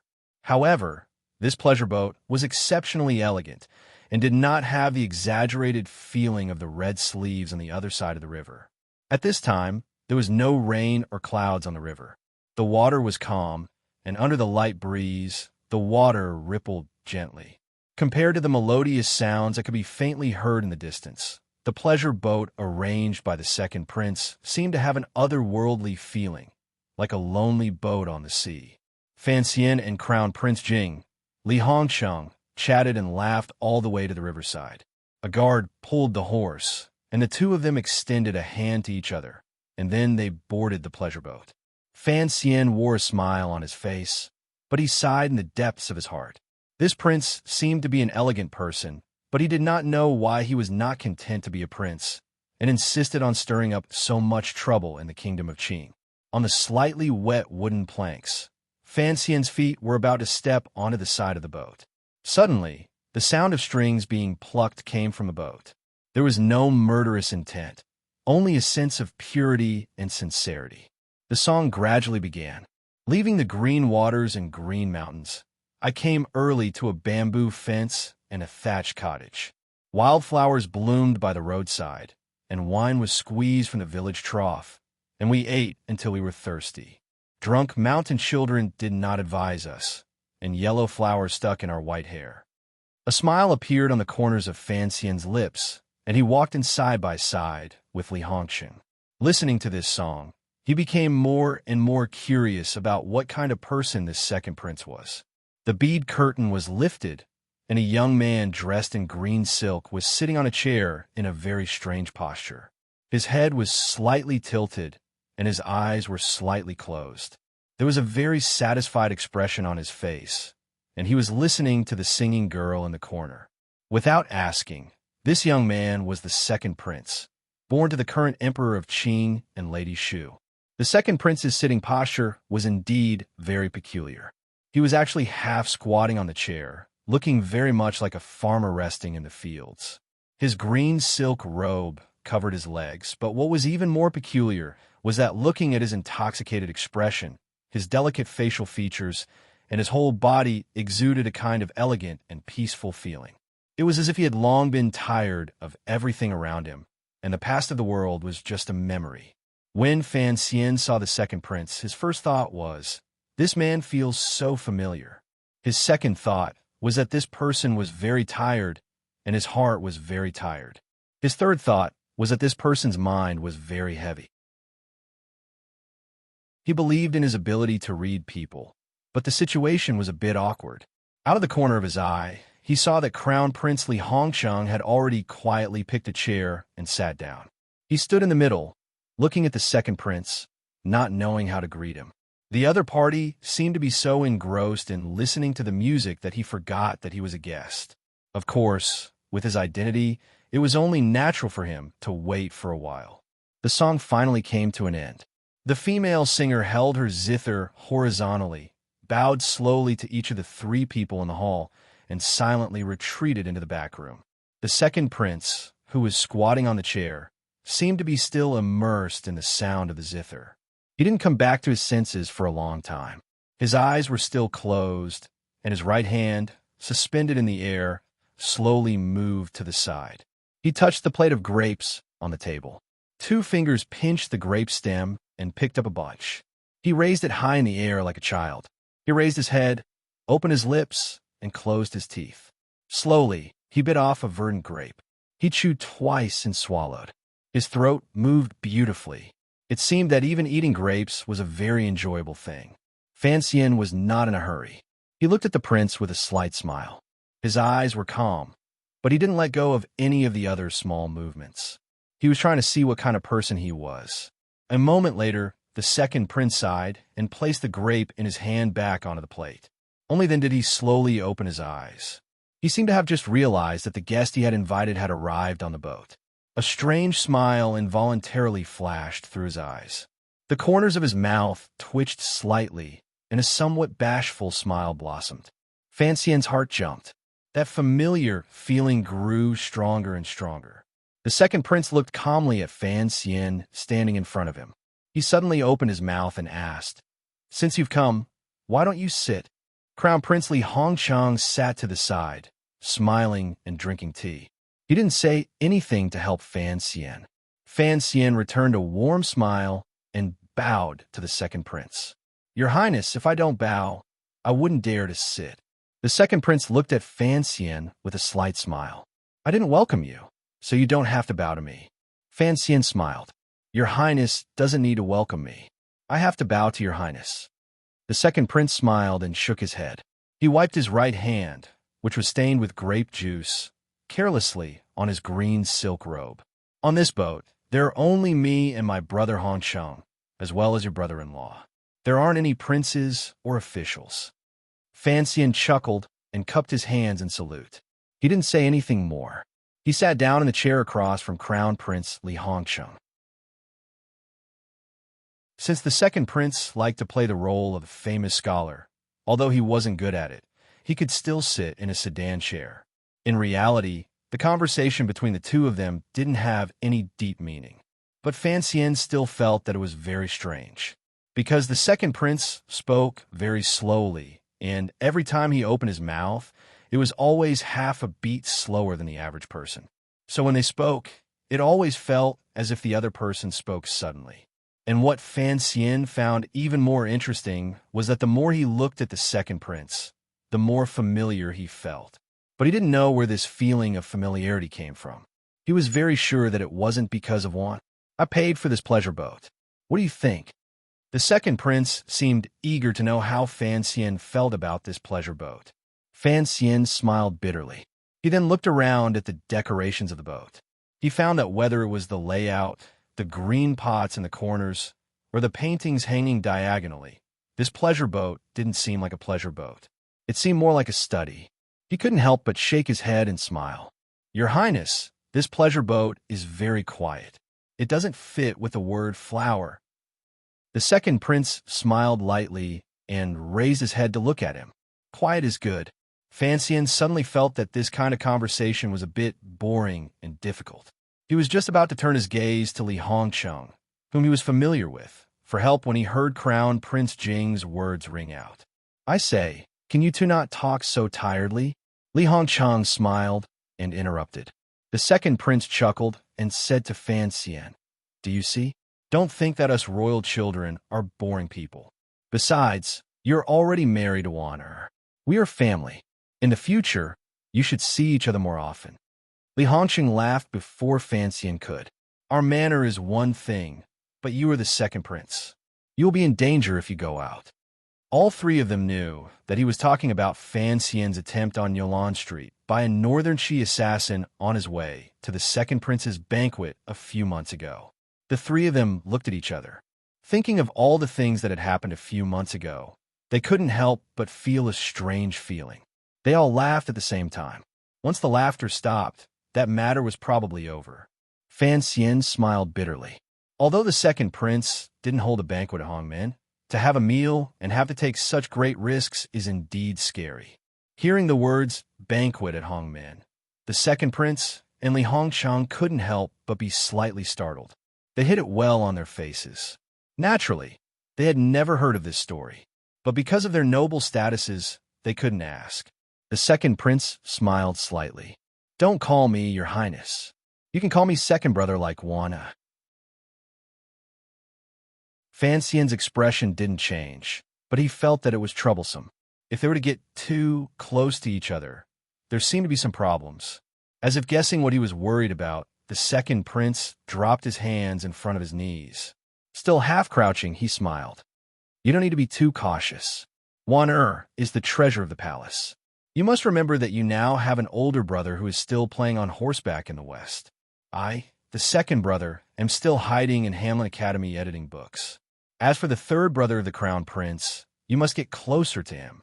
Does having more relatives bother you so much? Fan Xian smiled. These royal relatives were, of course, the source of great trouble. He replied, this is my good fortune, but it does feel a bit rude not to call you your highness. The second prince smiled bitterly. Go home and ask her how she calls me. After exchanging greetings, the banquet began. The table was filled with seasonal vegetables and exquisite side dishes. Fan Xian ate happily. He had long since drawn up a plan, so after familiarizing himself, he relaxed his mind. At the banquet, the three of them chatted casually about the past of the people in the capital and the works of the predecessors. The second prince was indeed deeply influenced by Lady Shu. He was well-versed in the ways of literature, and he and Fan Xian got along quite well. Li Hongcheng, on the other hand, talked about the wonderful stories of women and cosmetics, and couldn't help but mention Count Sinan's glorious military exploits.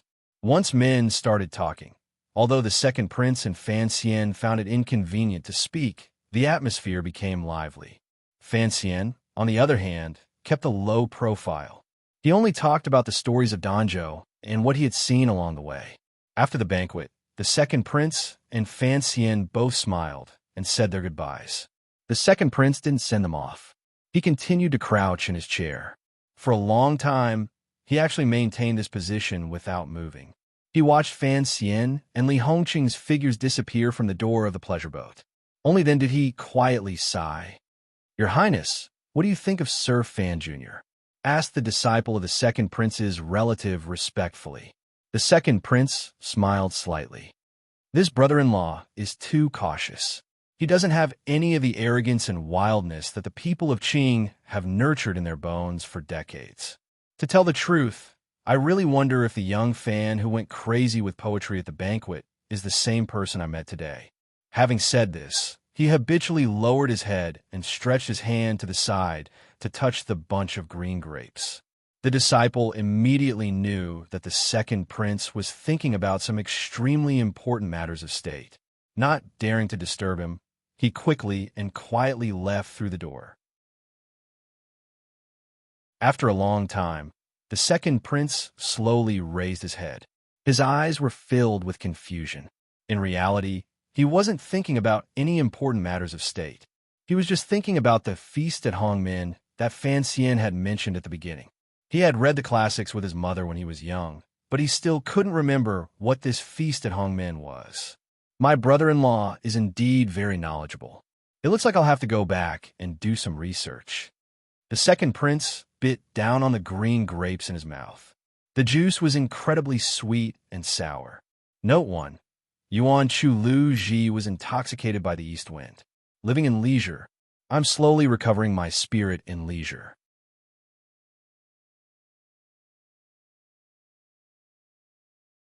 Chapter 160. Fan Xian sat on his horse, his buttocks uncomfortable from the kick. He smiled as he thought about the second prince, and the sense of familiarity still lingered in his heart. Of course, he knew that this was the first time they had met. As for the matter of the palace treasury, there was no need to bring it up. It was just a meeting. He plucked the tender willow branch in front of him and asked Li Hongqing, "Did the second prince want to see me today?" Li Hongqing smiled. "He is your admirer. Coincidentally, you married Princess Chun, so he used the excuse of seeing my brother-in-law to see what the immortal poet was like." Fan Xian was startled.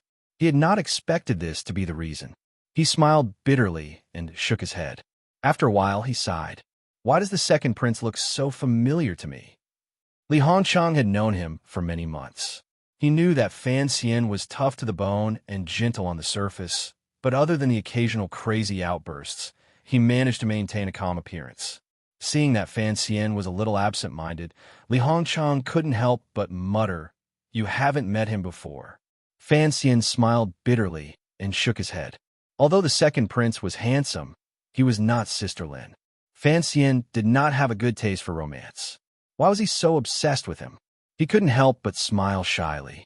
Li Hongqing was looking at him curiously. When he saw Fan Xian smile, he suddenly froze. He stared blankly for a long time before murmuring, "I know why you find the second prince familiar." Fan Xian's eyes widened. "Why?" he asked curiously. Li Hongqing made a vomiting face. "Because you two sometimes like to smile shyly like girls."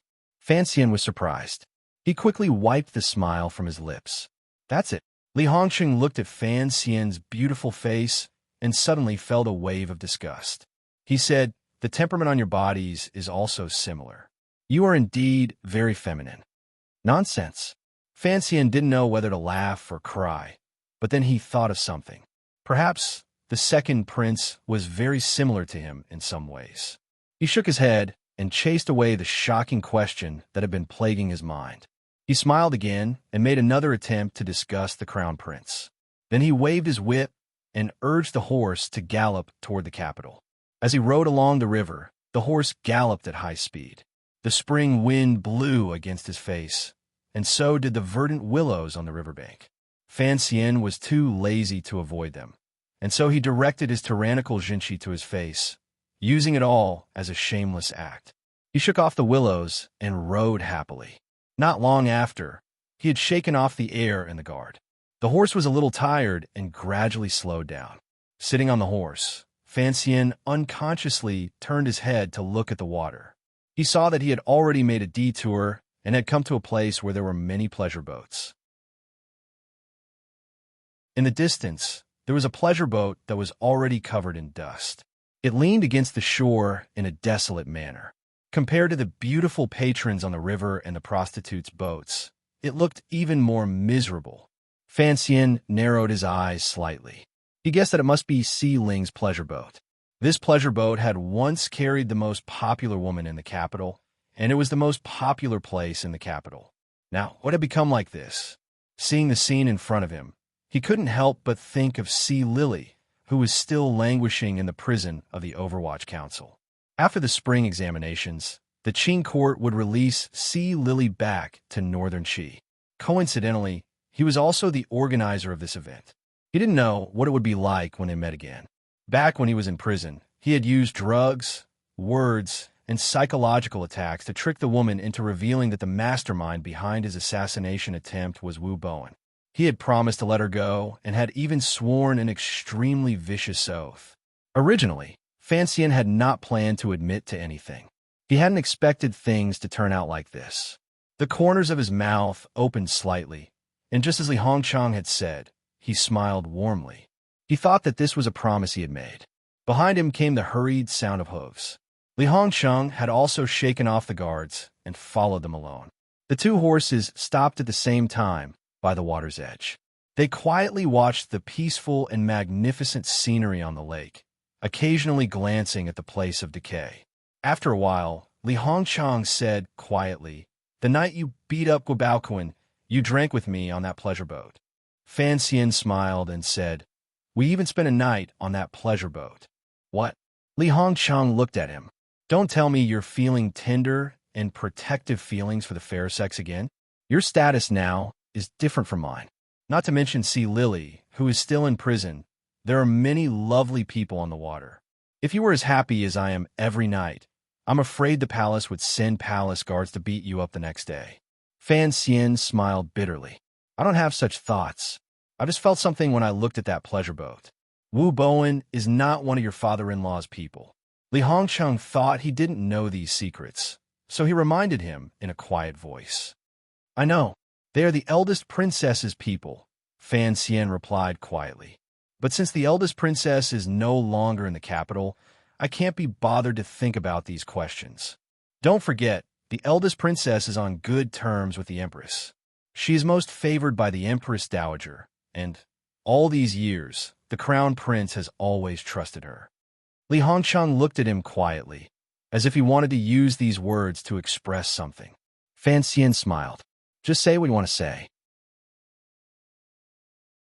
"The second prince and I have just met, and there are some things that are not convenient to say. Since I've shaken off the guards, I want to speak with you in private." The two horses slowly walked forward, their heads occasionally rubbing against each other to show their affection. Li Hongchang pulled out the green willow branch in front of him and said quietly, "After you return from Northern Qi, you will probably be in charge of the palace treasury. Whether it is the Eastern Palace or the second prince, they all need you. I think you understand this." Fan Xian smiled and didn't say anything, listening to him continue.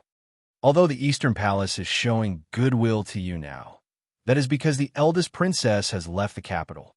Although I don't know why the eldest princess hates you so much, I know that in the eyes of the Eastern Palace, 1,000 of you are not worth a single word from the eldest princess. So you cannot trust the Eastern Palace." Li Hongchang said very seriously, "Our families have been friends for generations.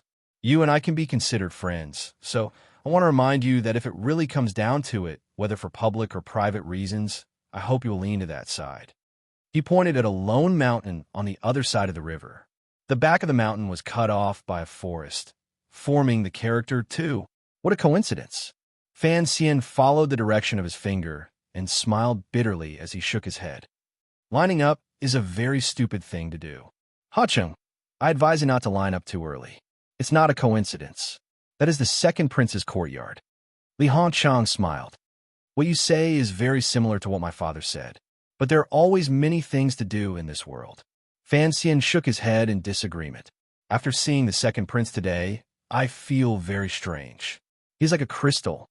Why is he not willing to be like King Jing and be a peaceful prince? When Li Hongchang heard him mention his father, his eyes gradually grew cold. The warm smile of the past, like the spring breeze, also disappeared. He said lightly, "There are no private matters in the emperor's family. There are many things that you cannot hide from even if you want to. You should remember how the previous emperor, who was my grandfather, ascended to the throne. Two princes were assassinated on the same day. Back then, there was a storm of blood in Jingdo. If you could go back in time, wouldn't you also ask them why they wouldn't let you go?" Fan Xian felt a chill in his heart. He forced a smile to hide his emotions. Back then, the country had just been founded, and it was not the same as the current peaceful scene. If the second prince had been willing to let you go, the Eastern Palace would not have done anything. Look at King Jing growing flowers and grass in his manor every day. Isn't he also very happy? The second prince can see that he really likes literature. Why can't he learn from your father? You've seen the emperor, and you've seen the eldest princess. My father is ranked second, but look at his appearance. He is already an old man. Li Hongchang said with a smile that was not quite a smile. Would giving way really have a good result? My father always has a grievance in his heart. Although I don't know the reason, I think it must be because of the emperor's family. In reality, Crown Prince Jing had guessed the real reason why King Jing was now a gardener. Fan Xian frowned. But you shouldn't have followed the second prince so closely. No matter how you look at it, he is the most unlikely person. In reality, given his friendship with Li Hongchang, these words were already too direct. After Li Hongchang heard this, he was slightly startled. Then a smile rose to his face. He knew that Fan Xian truly considered him a friend. In a quiet voice, he was moved. If parents bring some desserts and place them in front of the children, we must first indicate that we want to eat them. Then, when the parents distribute the food, they will first think of you. Fan Xian smiled. The second prince has always been expressing his attitude. Correct. Li Hongqing's gaze left Fan Xian's face. Across the small mountain on the other side of the Lujing River, he looked at the faintly visible Song mountain range in the distant sky. In a quiet voice, he said, "The previous emperor was lucky because he only had 2 sons. The emperor is also lucky because he only has 3 sons.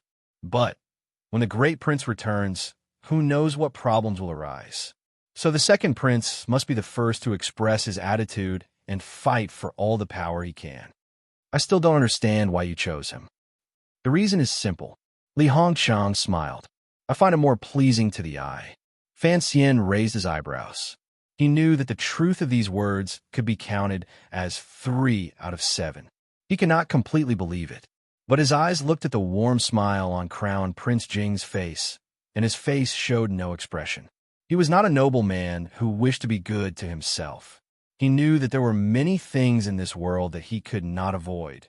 So from the beginning, he had never thought of hiding. A man in this world should be happy. Of course, in this process, there might be more to it. Before entering the city, Li Hongchang very naturally said that he wanted to go sit in a certain restaurant. Fan Xian was too lazy to accompany him, so he raised his hand to bid farewell.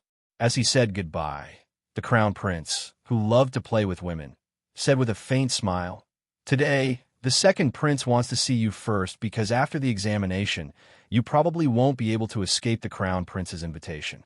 Fan Xian shivered slightly. He heard a hint of information in the crown prince's words. Although he did not have the qualifications to mark the examination papers, he would certainly be watching over the Imperial College and the Board of Rights.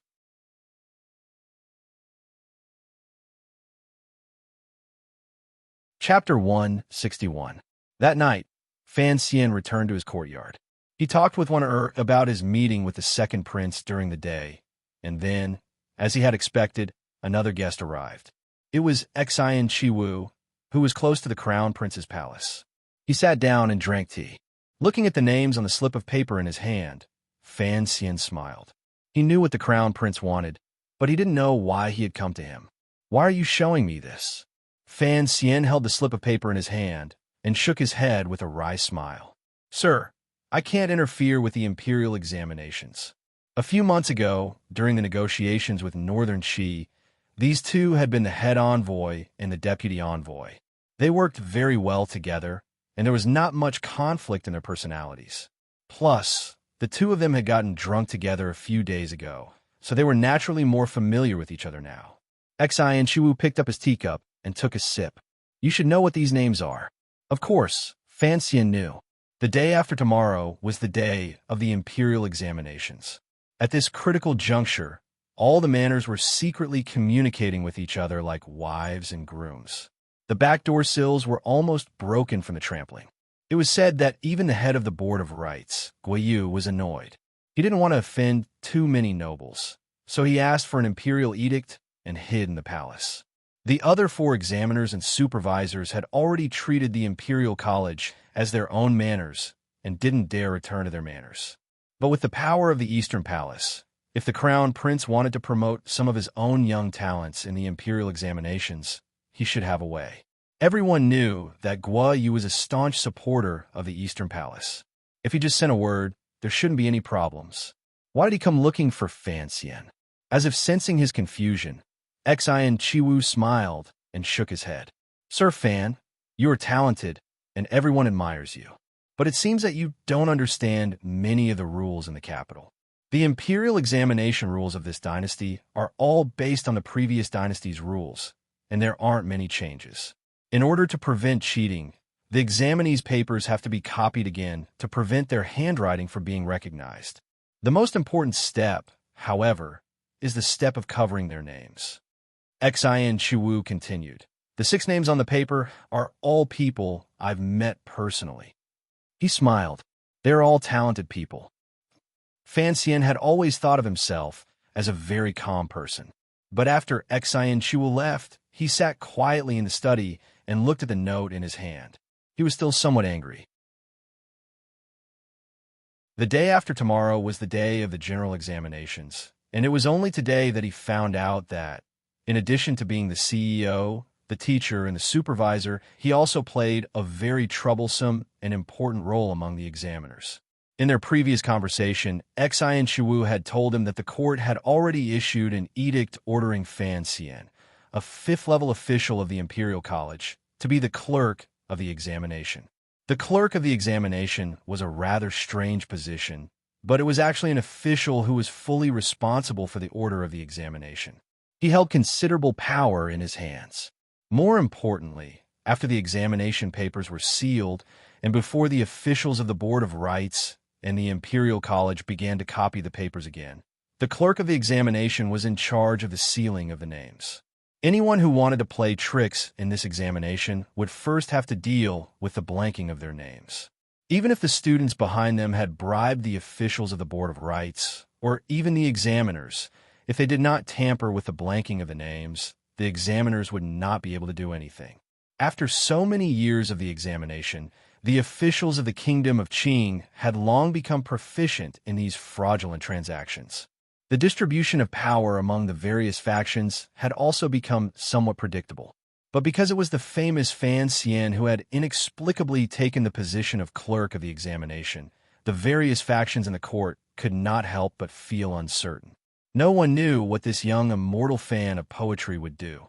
That was why the Crown Prince had unhesitatingly asked Xi and Chiwu to come to Fan Manor first.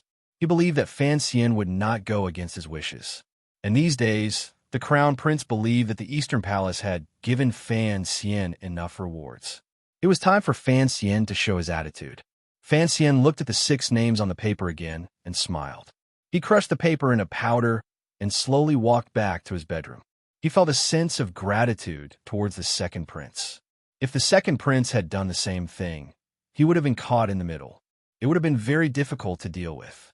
But he had still somewhat underestimated the complexity of the matter. Lin Wanner sat at the table and smiled at him. She then gently knocked on the table. The white paper next to her finger looked chillingly clean. Fan Xian sighed and slapped his forehead. Don't tell me it's a person's name written on it. Lin Wanner giggled and stood up from the stool. She walked to his side and held his arm. You are indeed a smart man, my husband. Fan Xian smiled bitterly. I had thought that before going to Northern Qi, we could rest and recuperate in the capital. Who knew? He finally couldn't help but curse in a low voice. Who made me a mediator? My father, your father. Lin Wanner looked at him bitterly. Although this position is not as important as a promotion, It is a very important position. According to the tradition of previous years, after the examination, the students will enter the court as officials. In the future, when they see you, they will have to call you teacher. It is a very important position. Fan Xian said unhappily. Aren't our two not-so-close fathers a bit too enthusiastic? I'm only 17. In the future, when I go to court, will I have a group of pedantic middle-aged Hamlin scholars bow to me? Lin Wanner's worry was swept away. She laughed. Right now, your reputation in the capital is too great. This time, someone even recommended you to be a teacher. If it weren't for the fact that you were rejected by the palace because you were too young, you could have been the youngest examiner in hundreds of years. Fan Xian said, It's not a good thing. Now I regret that drunken fit in the palace. But there was no medicine for regret in this world. He carefully looked at the paper his wife handed him and found that some of the names on it were familiar. They were all famous scholars in the capital. Some of them he had interacted with before, and they were indeed talented. Seeing this, Fan Xian felt a bit more at ease. Since I am the clerk of the examination, why did they come to the manor so brazenly? Fan Xian sighed and said, This slip of paper is the evidence of their fraud. To send it to my hands, they are a bit too daring. It's the old rules. Lin Wanner had lived in the palace for a long time, so she naturally knew these things.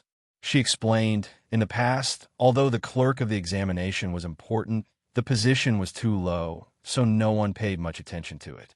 In any case, if someone in the palace wanted to cultivate a few trusted aides, the clerk could only pretend he didn't see it. But this year, it is my husband's turn to take this position. Those people are afraid of your methods and background, but they don't understand your temperament. That's why they came to greet you in advance, as a sign of politeness and respect. Of course, those officials who think they can't curry favor with you will follow the old rules and go to the examiner's door. They won't dare to harass you. If that's the case, then all I have to do is follow the old rules. Fan Xian frowned slightly. He really hadn't thought that the Qing kingdom's bureaucracy had fallen to such an extent. When he thought of the students who toiled away their days in foreign institutions, he couldn't help but feel a bit uncomfortable. Do what you want. Lin Wanner was no ordinary person. She said quietly, Even if you don't give face to any of these people, who would dare to do anything to you? Fan Xian smiled bitterly.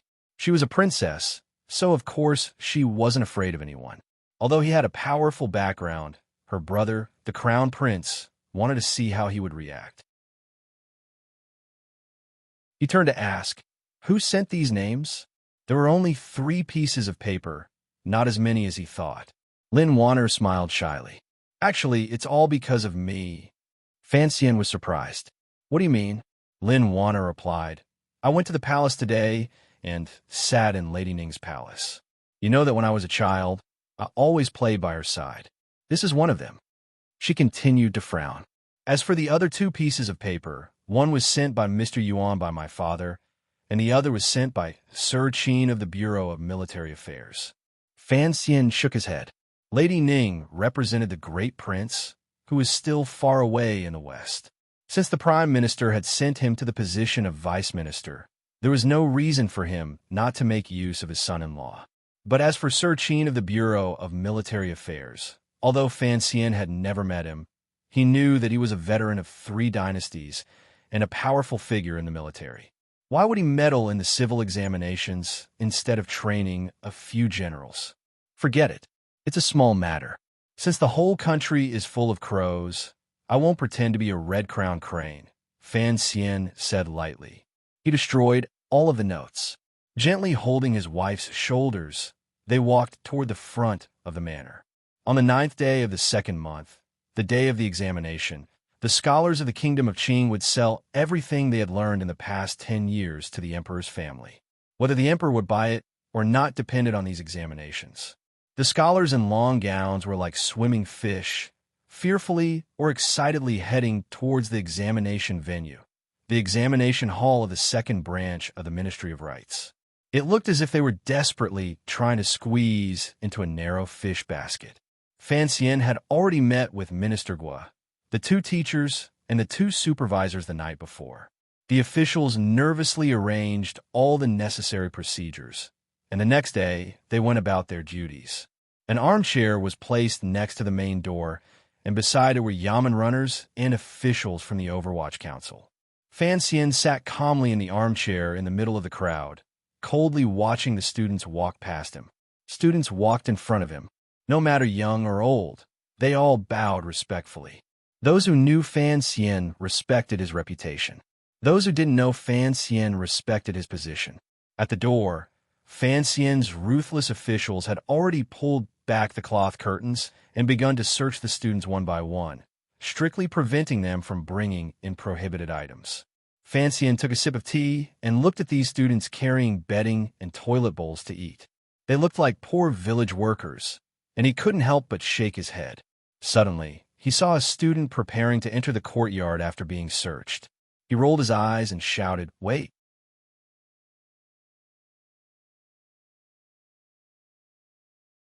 Chapter 162. Outside the courtyard, there was a sudden silence. Countless fearful gazes turned toward Sir Fan, unsure of what the student's problem was. Fan Xian looked at the student carrying the tattered bedding and suddenly asked, "Have you checked?" An official from the Ministry of Rights and an official from the Overwatch Council reported at the same time, "We have. There is nothing strange." The student raised his head and puffed out his chest as he looked at the young Sir Fan. His expression was calm, without a trace of panic. Fan Xian frowned slightly and asked again, "Did you check after taking off your clothes?" "Yes, sir." The official next to him saw that more and more people were gathering at the entrance to the courtyard and couldn't help but feel anxious. In another hour, the imperial edict from the palace would arrive. At this speed, it would be difficult to let all the scholars in. At that moment, Fan Xian suddenly stood up from his chair and walked to the side of the calm-looking student. He looked him up and down and suddenly laughed. He leaned close to his ear and said, "There is something wrong with your clothes." He spoke very quietly, so only the student heard him. In the cold weather of early February, the student's forehead was beaded with sweat.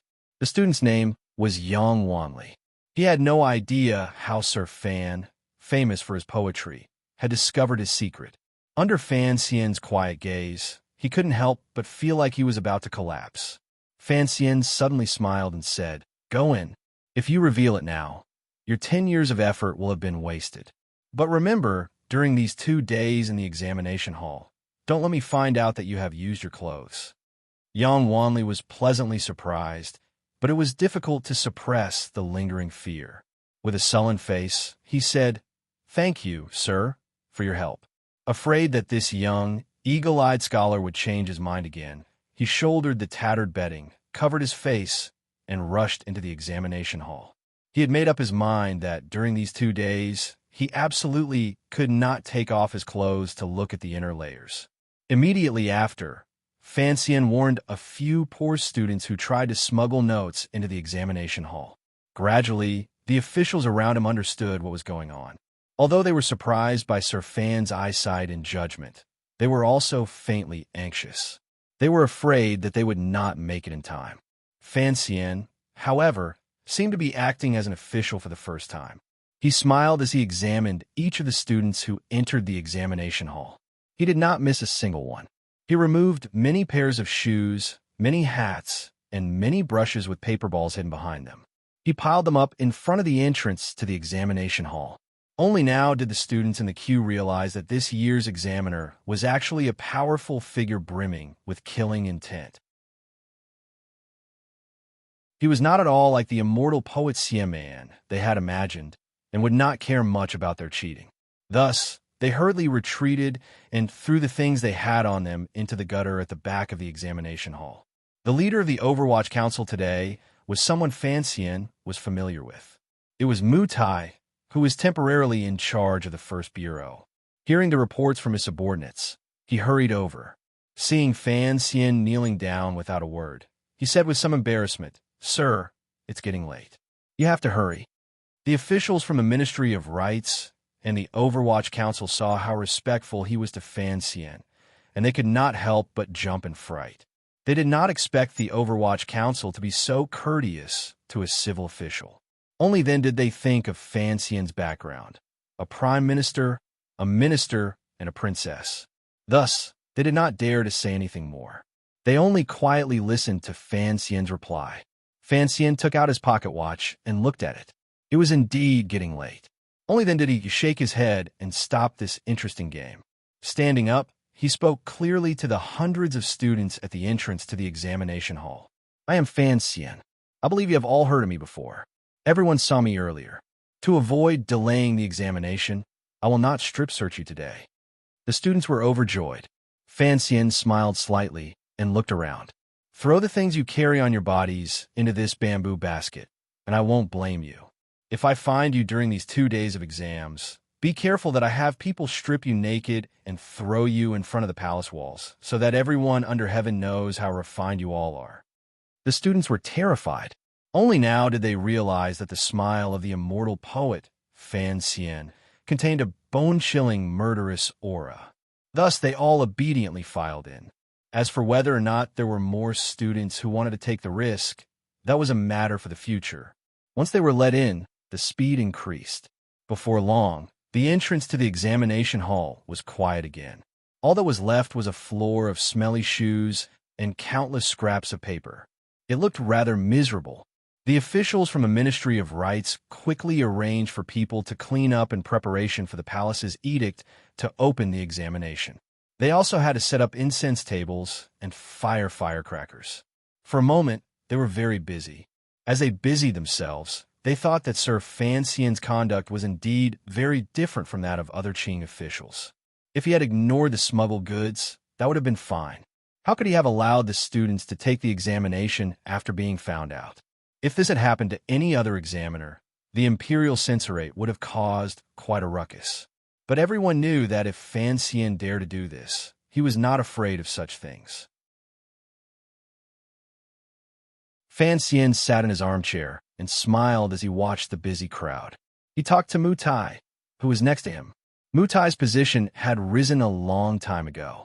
He had always thought that it was because of Fan Xian, so he was particularly friendly to Sir Fan. You have worked hard, Sir Fan. In a moment, when the edict is issued and the firecrackers are fired, please return to the hall to rest. This matter of inspection will naturally be handled by me. Fan Xian smiled and looked at him. This is my duty. In a moment, I will have to wander around the examination hall. I have no spare time. Sir, this is your first time on this mission, so you do not know. Actually, once you enter the examination hall, there is no need to worry too much. Mu Tai thought that this young nobleman did not know the unwritten rules of the examination, and so he spoke with a smile. Fan Xian suddenly turned and asked in a low voice, Will you be going to Northern Qi, Sir Mu? Mu Tai was taken aback. He had not been prepared for this, and so he replied without thinking, The council is still making arrangements, but it should be a matter of the 4th Bureau. I may not be able to get involved. He suddenly thought of something. Sir Fan Jr. could write poetry, but he didn't like it. Instead, he liked to run small businesses. He thought he had guessed something. He smiled and said, Sir Fan, are you planning to buy some goods from the north? I can help you arrange that. Fan Xian laughed. It's nothing. I was just asking. Next to him, a subordinate brought them tea. Fan Xian made way for Mu Tai. Mu Tai asked curiously, Sir Fan, it seems that you are in a good mood today. The corners of Fan Xian's lips curled up, and an indescribable expression flashed in his eyes. He seemed to be thinking of something, and after a while, he said softly, Actually, I have always thought that studying without having to take an exam is the greatest joy in life. After entering the capital, what I was most afraid of was the exams. I didn't expect that in a year and 2 hours, I would become a scholar. I can study without having to take the exams, and I can even watch my fellow scholars take the exams with great ease. So this is the greatest joy of life. The imperial edict came, the firecrackers sounded, the incense table was removed, and the doors of the examination hall were closed. The annual examination for the Kingdom of Qing had officially begun. Fan Xian heard the heavy wooden doors of the examination hall slowly close behind him, and a sudden realization hit him. In his previous life, he had never taken a college entrance exam. At the time, he had thought that it was the greatest regret of his life. In this life, he was unable to take the exam again. Although it was easy, he still felt a little regretful. "Greetings, sir." Fan Xian entered the great hall. The cold spring wind blew in from the doorway.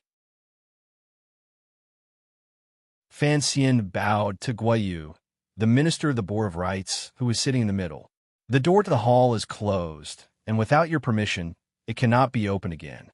At this time, the students of the various prefectures have already received their examination papers and have begun to answer them. The corner door, which is responsible for bringing in food and water, is guarded by Sir Mu of the Overwatch Council and the officials of the Board of Rites. There should be no problem." Guiyu looked at the young fifth-level official below him. He looked at his handsome face and frowned imperceptibly. Then he smiled and said, "Thank you for your hard work, Sir Fan." He then turned to the two examiners beside him and said, "According to the rules of previous years, after 2 hours, you will go down and patrol the grounds." The two examiners of the examination were the Imperial College of Learning, and the other was a scholar of the Tungwen Pavilion. Both were personally appointed by His Majesty. Hearing Guiyu's words, they nodded and said, "As you wish, sir." Guiyu then turned to Fan Xian and said, "Sir Fan, your duty is to maintain order in the examination hall and assist the two examiners. You will patrol the grounds from time to time, and you will also have to keep an eye on the corner door and be ready to receive an edict at any time." The minister of the Board of Rites sighed and cupped his hands in salute to the sky. The examination of the spring examination is to select talents for the nation. We cannot be careless. Everyone, please be more attentive. Following Guiyu's words, the various officials in the examination hall returned to their duties. A solemn and tense atmosphere quietly pervaded every corner of the examination hall. Everyone knew that after several northern expeditions, His Majesty had shifted the focus of governing the nation to the rule of law. Thus, the annual examination was particularly important. A few years ago, there had even been a precedent of an incognito inspection, so no one dared to be careless. Furthermore, this year's spring examination was one of the most important moments in the lives of those students who were burying themselves in their desks, furiously scribbling away. If they could successfully pass, then they would leap into the Dragon's Gate. If not, then they could only return to their hometowns and prepare for the next year's provincial examination. Who knew how many people's youthful years would be wasted by going back and forth? There were also those who were stubborn and arrogant. Once they failed, they would linger in the capital and refuse to return to their hometowns. There were those who were defeated, those who wandered about, and even more who disappeared without a trace. This was the grand ceremony of the nation, the arena of life and death for the scholars. Fan Xian stood on the stone steps and closed his eyes, listening to the rustling sounds coming from all around the examination hall. He thought of the slips of paper the crown prince and others had handed him, and a strange smile rose to the corners of his lips.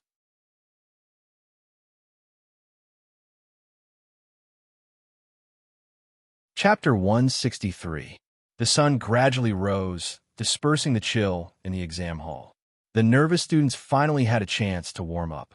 They kept rubbing their hands together to ensure that their handwriting would not appear too stiff.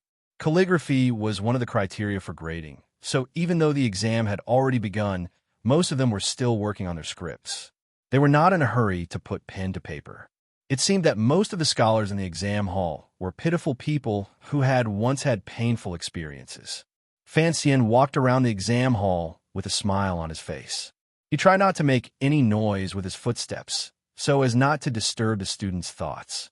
Strangely enough, when the students were solving the exam, they were often most afraid of the examiners passing by them, or of looking at their exam papers. But when these students found out that the person standing next to them was the famous Sir Fan Jr. at the entrance of the exam hall, they could not help but feel a little more confident. Fan Xian was not like the two lecturers and supervisors, whose faces were full of solemnity. On the contrary, he wore a smile like the light of the sun. Any student who dared to raise their head to look at Fan Xian's face always felt that the smile on Sir Fan Jr.'s face was encouraging them. After walking around the exam hall, Fan Xian returned to the corner gate. Mutai had already brewed tea and was waiting for him. Seeing Fan Xian sit down on a chair, Mutai lowered his voice and laughed. It's quite stuffy, Sir Fan. It's most suitable to rest here. The corner gate is connected to the outside world, so it's not that uncomfortable. Fan Xian smiled. If he really went back to the main hall and sat with Minister Gua, he was afraid that he would not be happy, and he would not be comfortable either. As he sipped his tea, he thought of something strange. The Crown Prince had only given him 6 people on the list, but He Zhongwei's name was not among them. After he entered the capital, he learned that He Zhongwei was a student of the Grand Scholar and also a hidden official of the Easter Palace. Logically speaking, he should be participating in the spring examinations. For the time being, he put this matter aside. Through the many small doors, he cast his gaze towards the innermost part of the exam hall.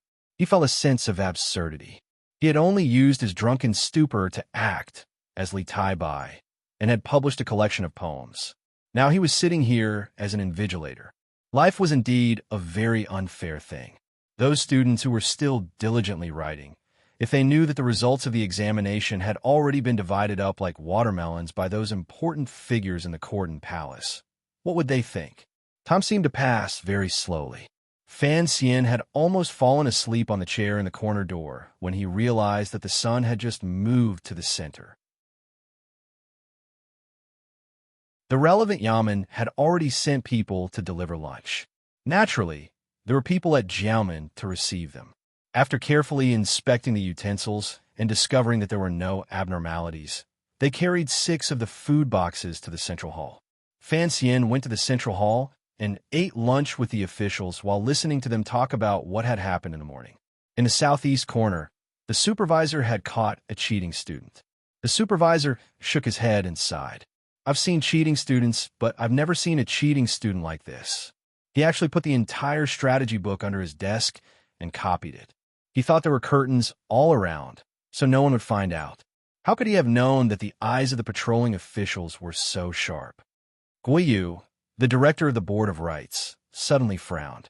How did he bring this book in? Fan Xian knew that this was his mistake. He smiled and replied, the inspection was too slow earlier, and the officials of the Overwatch Council urged me. So I was a little anxious, afraid that I would miss the time set by His Majesty. And so I made a mistake. Please forgive me, sir.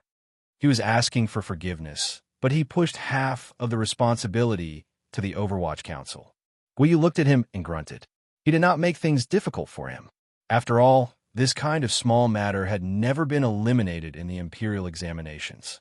He could not use this to attack Fan Xian. He only said evenly, Sir Fan is new to this matter and lacks experience. You all must help him. Fan Xian smiled and cupped his hands in greeting to the officials around him, especially to his direct superior, the Imperial College headmaster.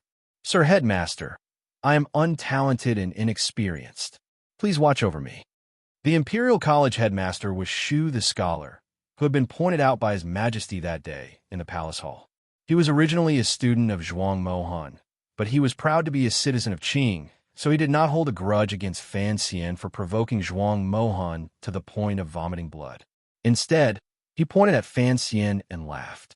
Sir Feng Zheng, if you are untalented and inexperienced, who in the kingdom of Qing would dare to call themselves talented? The other supervisor and supervisor all laughed and agreed, making fun of Fan Xian. As the greatest scholar of the kingdom of Qing, if it were not for his astonishing knowledge, Sir Fan would be writing furiously in the hall right now. If he was hungry, he would be eating a few steam buns. How could he be sitting here eating? Hearing this, even Guiyu couldn't help but laugh. Fan Xian had no confidence in his own ability, but it seemed that whether it was in the officialdom of Jingdo or in the kingdom of Qing, everyone's confidence in Fan Xian was much stronger than his own. The students in the exam hall were still nervously doing their exams, and the sky was gradually darkening. Fan Xian walked around the exam hall a few times, looking at everyone's exam papers. He found a few people with real talent, and couldn't help but stop to take a look. Although he had read the classics of this world when he was in Danzhou, he had never thought about entering the official career through the imperial examinations. So if he really wanted to write such essays, he was afraid that he would not be as good as most people. But after all, he had lived 2 lives. To put it bluntly, he was a well-read person, and he had a good eye. He secretly memorized the names of those people, and then walked to the corner door. He pretended to yawn and tilted his head. He found that Mu Tai was already half lying in a chair, almost asleep. He could not help but laugh. This Mu Tai was a wonderful person and naturally had the ability to get things done. Otherwise, Chen Pingping would not have let him take over part of the power of the First Bureau. But his ability to conduct himself was lacking. Perhaps it was because he had just begun to learn how to flatter people, but every time he saw Fan Xian, he was incomparably respectful. For some reason, it made Fan Xian feel a little uncomfortable. "Sir, the corner door cannot be opened." Seeing that Fan Xian had walked to a secluded place beside the corner door, an Overwatch Council official showed a troubled expression. He stepped forward and stopped him. Other than delivering food and water, the corner door must always be closed. "I know the rules." Fan Xian smiled. "I just wanted to walk around and see if there was anything fun to do." His words were a little strange and out of place. This was the grand ceremony of the nation, the imperial examinations, and Fan Xian, as an examiner, wanted to find something fun to do in the examination hall. Strangely, after the Overwatch Council official heard these words, he smiled slightly and replied, "There are a lot of fun things in the council. Please come often in the future." Fan Xian calmed down. Looking at the official's ordinary face, he suddenly opened his mouth. "You're the person I was looking for?" "Correct, Commissioner," the official said with his head lowered. Fan Xian looked into his eyes. He knew that this Overwatch Council official did not have a high position, but he was certainly a trusted aide that Chen Pingping had placed in the First Bureau. He could not help but smile. Did Sir Chen say when exactly? After the imperial examinations, within 3 days, the official replied quietly. "Good. I still have something I need your help with. I need to investigate the backgrounds of a few people." Fan Xian told the official the names he had memorized earlier. "I don't want to investigate their family background, just their character." "Yes," the official said quietly. "Please show me your token, Commissioner." Fan Xian took out the token from his waist that had helped him countless times and waved it in front of the official's eyes. He then asked warmly, "Do you remember?"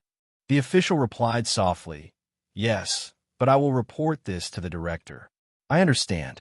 Fan Xian smiled warmly. "Before sealing the papers, I want your report." "Yes." "Do I need to know your name?" "No," the official said quietly. The official quietly said, "I am just a low-level official in the council. I dare not trouble you to record my name." The crown prince had to arrange for his own people in the court for a dozen years, and perhaps the great prince was doing the same. As for his father-in-law and the Bureau of Military Affairs, they were typical treacherous officials. Thinking of this, Fan Xian could not help but smile bitterly. His father-in-law really did not want to save him any trouble, but he also understood that this was the norm in officialdom. What he was about to do was a bit abnormal. Fan Xian sighed. He thought to himself, after a few years, when he was older, should he also arrange for some of his own people to enter this officialdom that was like a game? But right now, he could not do these things. The first thing he needed to do was to cooperate with the Overwatch Council and handle the imperial examinations perfectly. He did not want to leave himself too much trouble. After successfully forcing the eldest princess out of the palace with the message paper, he had handled everything calmly. If it were not for the fact that the Eastern Palace had used such a tyrannical method to pull him in, perhaps he would have continued to endure. And he did not think that his plan was too risky. Putting aside the power on the surface, there was a great grandmaster standing in the dark behind him, and a terrifying council. These were all powers that many people did not know about. He believed that as long as he did not touch the most fundamental interests of a Qing royal family, in this seemingly powerful but actually mutually restrained officialdom, he had a lot of room for himself. Since he had been reborn, he had to take full advantage of the situation. He could not give in too much. Otherwise, would it not be a waste of the fragrant helper his mother had left behind? If those princes and high-ranking officials could do it, why couldn't he do it?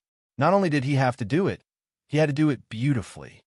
Deep down, I'm really a bastard. Fan Xian looked at the hard-working students in the exam hall and smiled. He thought to himself, if the monk can touch it, why can't I? Not only will I touch it, but I won't let the monk touch it.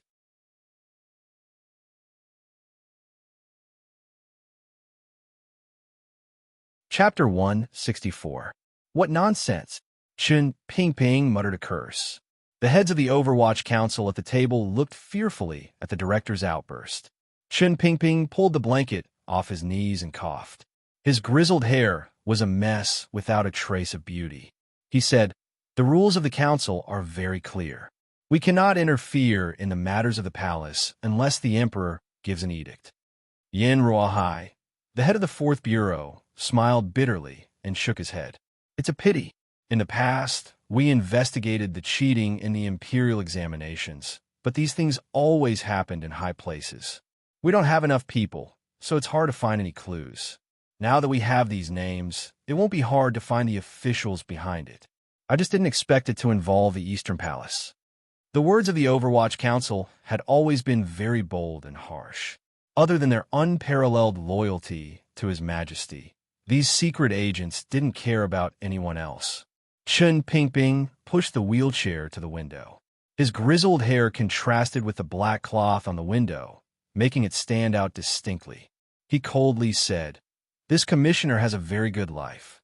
Last night, the emperor had just decided to investigate the exam hall fraud case, and he sent such a gift." Yin Ruohai was also very curious about this commissioner, who he had never met before. He didn't know how he had obtained the list of names. "We should have investigated it long ago," he said quietly. "Yes." Chen Pingping waved his hand and let his subordinates go to their manors to make arrangements for the big operation in a few days. He left Yin Ruohai behind. After a while, he said coldly, "There are many people who know the commissioner's identity, so this matter cannot be kept a secret. His Majesty still wants to save the crown prince some face, so we cannot touch the people in the Eastern Palace." Then, the Prime Minister? Yin Ruohai suddenly had a flash of inspiration. He guessed the commissioner's identity and couldn't help but be shocked speechless. Chen Pingping narrowed his eyes and looked at him. "Since you know who he is, of course you know that his father-in-law cannot be touched, no matter what. Actually, none of these people can be touched." Yin Ruohai smiled bitterly. "Other than the crown prince, one is a noble in the palace, one is the prime minister, and one is a senior member of the Bureau of Military Affairs. Our relationship with the military has always been good. We can't tear it apart over such a small matter." "Yes." Chen Pingping snorted through his nose and said, "We must move these 3 lines, but we must not pursue them to the root. Otherwise, the imperial court and the public will be shaken. Even His Majesty will not be able to put an end to it. Perhaps these officials have guessed that His Majesty will not punish all the officials because of the exam hall fraud, so they have been so bold in recent years." He suddenly laughed, but that smile was a little cold. But they didn't expect that there would be someone in this world who was even more daring than them, actually betraying so many people in one go. Yin Ruohai frowned. What Commissioner Fan is doing is very inappropriate. He has offended so many nobles at once. How will this be resolved? He's given me the task to do. It was hard to tell whether Chen Pingping was angry or mad. In short, he wasn't in a good mood. He knows that I won't let him stand in the eye of the storm. The reason why he gave me this list is to tell me that he doesn't want to be led by the nose. He wants me to help him deal with it. Yin Ruohai didn't dare reply, but he was even more shocked. What was the relationship between the eldest son of Count Sinan and Director Chen? Why did they dare to do such a thing? And looking at Fan Xian's expression, it seemed that he really was going to do as Fan Xian said. Chen Pingping regained his composure and suddenly laughed, but his laughter was a little sharp and unpleasant. Interesting. Interesting indeed. Yin Ruohai asked curiously, "What does Commissioner Fan gain by doing this? There are always some strange people in this world who don't do things for their own benefit."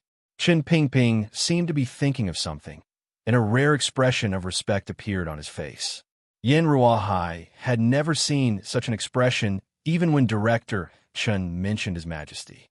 "Sir, please tell me, what is the highest level of investigation into the exam hall fraud?" Chen Pingping raised his head slightly and said in a cold voice, "His Majesty feels that the Guo family has controlled the Ministry of Rights long enough." "Understood. There is currently no one in the First Bureau. Mutai isn't smart enough, so you will take the lead." Yes. The spring examination had already entered its third round. Fan Xian picked up a warm, wet towel and wiped the corners of his eyes. He found that he had indeed been a little tired over the past few days, and that his eye wax had grown. He couldn't help but laugh bitterly as he stood up and stretched. He then carefully looked at the students sprawled on the tables, sleeping. If even he, the examiner, was so tired, these students must be even more pitiful. Today was the last day of the spring examination, and Fan Xian had already spent a few days in the examination hall of the Ministry of Rights. Although his family often sent him refreshments and food, his body and spirit were exhausted to the extreme. He yawned and walked over to Yang Wanli's side. He carefully looked at him. In the past few days, he found that this student named Yang Wanli had been very well behaved. The things he had tucked in his clothes had not been touched, and he couldn't help but feel a little happy. What surprised him even more was that this Yang Wanli actually had quite a bit of talent. Although a few of the caveats were not watertight, and his opinions were not grand and imposing, they were practical and unpretentious, which suited Fan Xian's temperament. The unnamed official of the Overwatch Council had also reported back. This Yang Wanli came from a poor family, and he had studied in the clan school in Xuanzhou since he was a child. His results in the provincial examinations were excellent, and Fan Xian and he had a friendship that exposed cheating, so he couldn't help but pay more attention. At this time, Yang Wanli had already finished the last test. He was looking tiredly to see if he had made any mistakes. Out of the corner of his eye, he saw that Sir Fan had once again come to his side, and he couldn't help but feel a little nervous. Although they were in the examination hall, and Fan Xian naturally couldn't talk to the examinees, Yang Wanli's mind was a little dazed after a few days of torment. He boldly pinched the lapels of his clothes, and then gave Fan Xian a pitiful look. It seemed that he was asking the young examiner how he had found out that he had smuggled something inside the examination hall. Fan Xian couldn't help but laugh. "With your talent, did you really need to resort to such methods?" It wasn't convenient for him to talk, so he only used his right index finger to lightly point at Yang Wanli's bedding. Yang Wanli was confused. He looked down and saw the black bedding behind him. He then looked at the long satin gown that, although it hadn't been washed for many days, still exuded an air of nobility. His heart jumped, and he knew how he had given himself away. Just think, which examinee could afford to wear a washed silk gown and carry a roll of black bedding into the examination hall? He couldn't help but laugh foolishly. Fan Xian smiled slightly and made a decision in his heart. He put his hands behind his back and strolled back. It was already night, and the examinees gradually left the examination hall of the Ministry of Rights. After a few days of torment, everyone had long been exhausted. They yawned endlessly, and their bodies stank. Their faces were full of confusion. There were still a few slow examinees who were still bent over their desks, biting their brushes. There were also a few who had fallen asleep in their clothes under the lamp. It wasn't time yet, so naturally, the examiners didn't bother with them. Suddenly, a gong rang out in Tongtua Alley, to the side of the Ministry of Rights. The sound was crisp and clear, as if it wanted to wake up the night sky above the capital. "The time has come. Students, stop writing." Following the shout, officials from the Ministry of Rights began to clear the hall, chasing out the students who were still holding on to their brushes. There was an examinee who was at least 40 years old. His hair was already white, but he still hadn't finished his exam. He cried and wailed, unwilling to leave his desk. In the end, he was tragically dragged out by several officials from the Overwatch Council. After a long time, the crowd seemed to still be able to hear the examinee's wailing, unpleasant voice echoing outside the examination hall of the Ministry of Rights. Fan Xian sighed, but there was no sympathy in his heart. In this world, it was the same in that world. What you could do, what you were suited to do, It all depended on your own efforts. It wasn't that he was a cold and emotionless person. It was just that to him, these students' exams were over, but his own had just begun. The night the exams ended, the papers had to be immediately sealed. This was Fan Xian's duty. The chief official, the two examiners, and the two supervisors all sat high up in the hall, not daring to leave. They all waited for Fan Xian to lead the people to complete the two procedures of pasting names and making copy. Only then could they seal the papers. The candles were bright, and the entire second yamen of the Ministry of Rites was busy. In the outer room, dozens of old officials were dividing and organizing the papers. In another small room, Fan Xian rubbed his temples as he watched two officials from the Ministry of Rites paste the names. Before all the papers were pasted on, they had to first be sent to Fan Xian. Fan Xian didn't dare to be negligent. He carefully looked at the names on the papers, matching them with the names on the 4 slips of paper. After a long time, he had already picked out a dozen or so papers and placed them inconspicuously to his right. The two officials from a Ministry of Rites next to him lowered their heads and looked at each other. They knew that the dozen or so papers had been sent to the important figures in the palace. After finishing what he was doing, Fan Xian waved at the two officials, indicating that they should begin pasting the names. The two officials didn't dare to be negligent, and quickly began to cover the names and birthplaces of the students on the papers with paper. Fan Xian didn't try to avoid suspicion. He carefully watched from the side, and finally realized how these officials of the kingdom of Qing did this.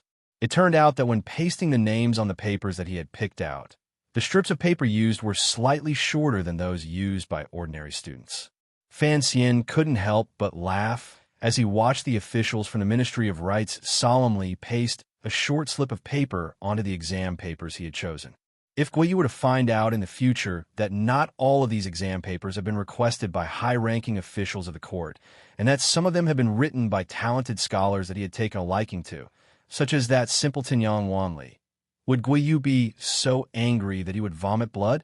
What he didn't know was that if his little trick fell into the hands of the elders of the Overwatch Council, Guiyu wouldn't even have the chance to vomit blood.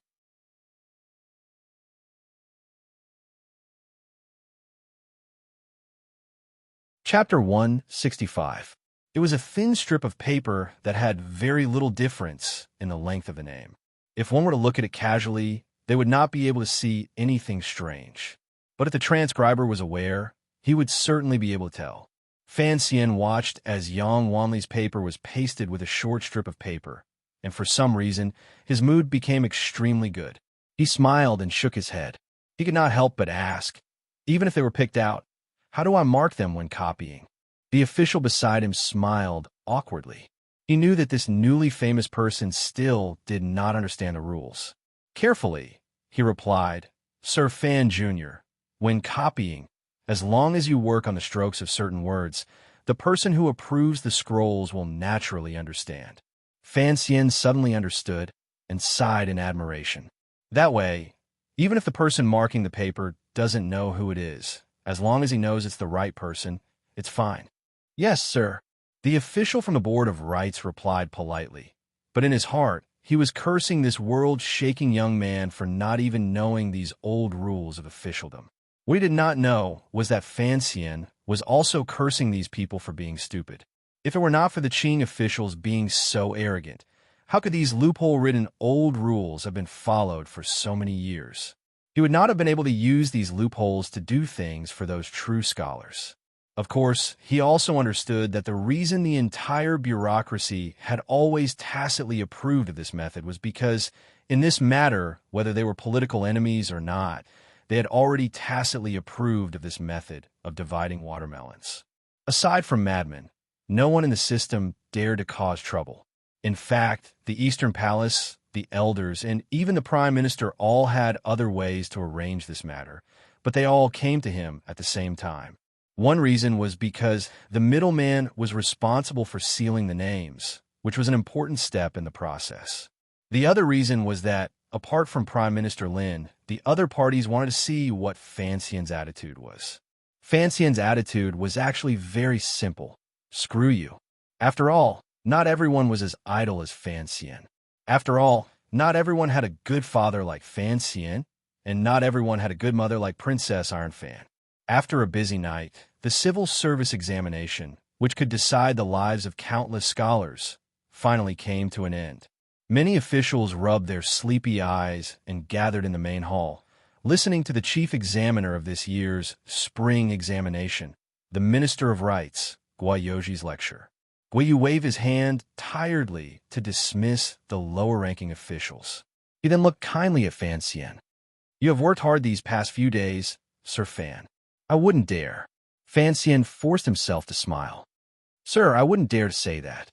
Besides, I'm still young." Guiyu smiled and said, "Everyone has worked hard."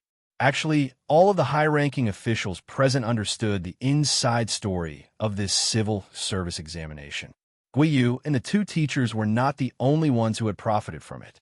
Even Fan Xian didn't know that a few days ago, someone had already sent his share of silver to Fan Manor. That sum was even more frightening than half a year's worth of revenue from Domba Bookstore. For several days, the examination hall was filled with the rancid smell of something yellow and white. Fan Xian stood on the stone steps and covered his nose with his hand. He took one last look at the dark hall, and a satisfied smile appeared on his face. He had been in this world for many years, and all he knew was that he had to live, but he didn't know how he should live. It wasn't until he made up his mind to do this that he realized that being a good person in the general sense felt good. Of course, being a good person didn't mean being a pedantic old man. The officials of the three ministries had already gathered the examination papers. Led by the eunuchs of the palace, and protected by the palace guards and secret agents of the Overwatch Council, they traveled through the capital's almost white night sky toward the Imperial College. Within a few days, the copied papers would be finished, and the candidates for the top 3 would be selected. They would then be sent to the Imperial Academy, where the top 3 would be chosen. Fan Xian left the smelly examination hall. A carriage from Fan Manor was already waiting for him at the gate. After getting into the carriage, he accepted a towel from Tung Zijing and wiped his face. He asked tiredly, "Father, do you have any objections to what I did?" "No." Tung Zijing shifted his injured thigh and replied quietly, "It's just that the old master seems a little unhappy. He feels that you should have informed the Prime Minister ahead of time. Furthermore, the scope of this matter is too wide. If the public were to become angry, I'm afraid that neither the Prime Minister nor the Old Master would be able to protect you." Fan Xian smiled and didn't say anything. He still had the Overwatch Council behind him. More importantly, Chun Pingping had Wang Qinian pass on a message that the Emperor was preparing to reorganize the government this year. He was just going with the flow. Chun Pingping was probably scolding him for causing trouble on the surface, but he was secretly pleased that he finally had a reason to make a move. Fan Xian only needed to provide the Overwatch Council with a reason, and then the Council would present this reason to the Emperor for him to make a decision. As for the Crown Prince and Ning the Talented, Fan Xian had other plans. Earlier, when he had copied the names, Fan Xian had chosen a few talented names to hide, regardless of whether they were from the Eastern Palace or from the Great Prince. He had protected them, and it could be considered an explanation to the other party. When a matter came out, Fan Xian wanted people to feel that he had done this not because he was biased towards one side of the government, but because he was a pure scholar who had made a noble and crazy decision based on some rotten obsession. In the following days, the capital was calm.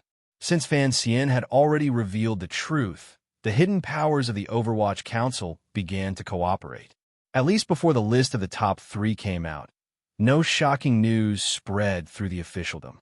In the end, the people that Fan Xian had secretly stuffed into the top 3 were not eliminated. It was clear that in the Imperial College and the Ministry of Rights, there were spies from that terrifying old man, Chun Pingping, secretly helping Fan Xian hide. As for Guiyu and the other high-ranking officials, perhaps because they had been too used to cheating in the exam hall in the past few years, and because they had masters like the Eastern Palace behind them, they clearly didn't pay enough attention and didn't see such an obvious problem. On the 22nd of the second month, the spring branches on both sides of the road gradually unfurled, and the birds on the branches flew in pairs. It was a joyous time of spring. In an inn on the west side of the capital, not far from the Imperial College, students from all over the country who were waiting for news gathered downstairs in a panic.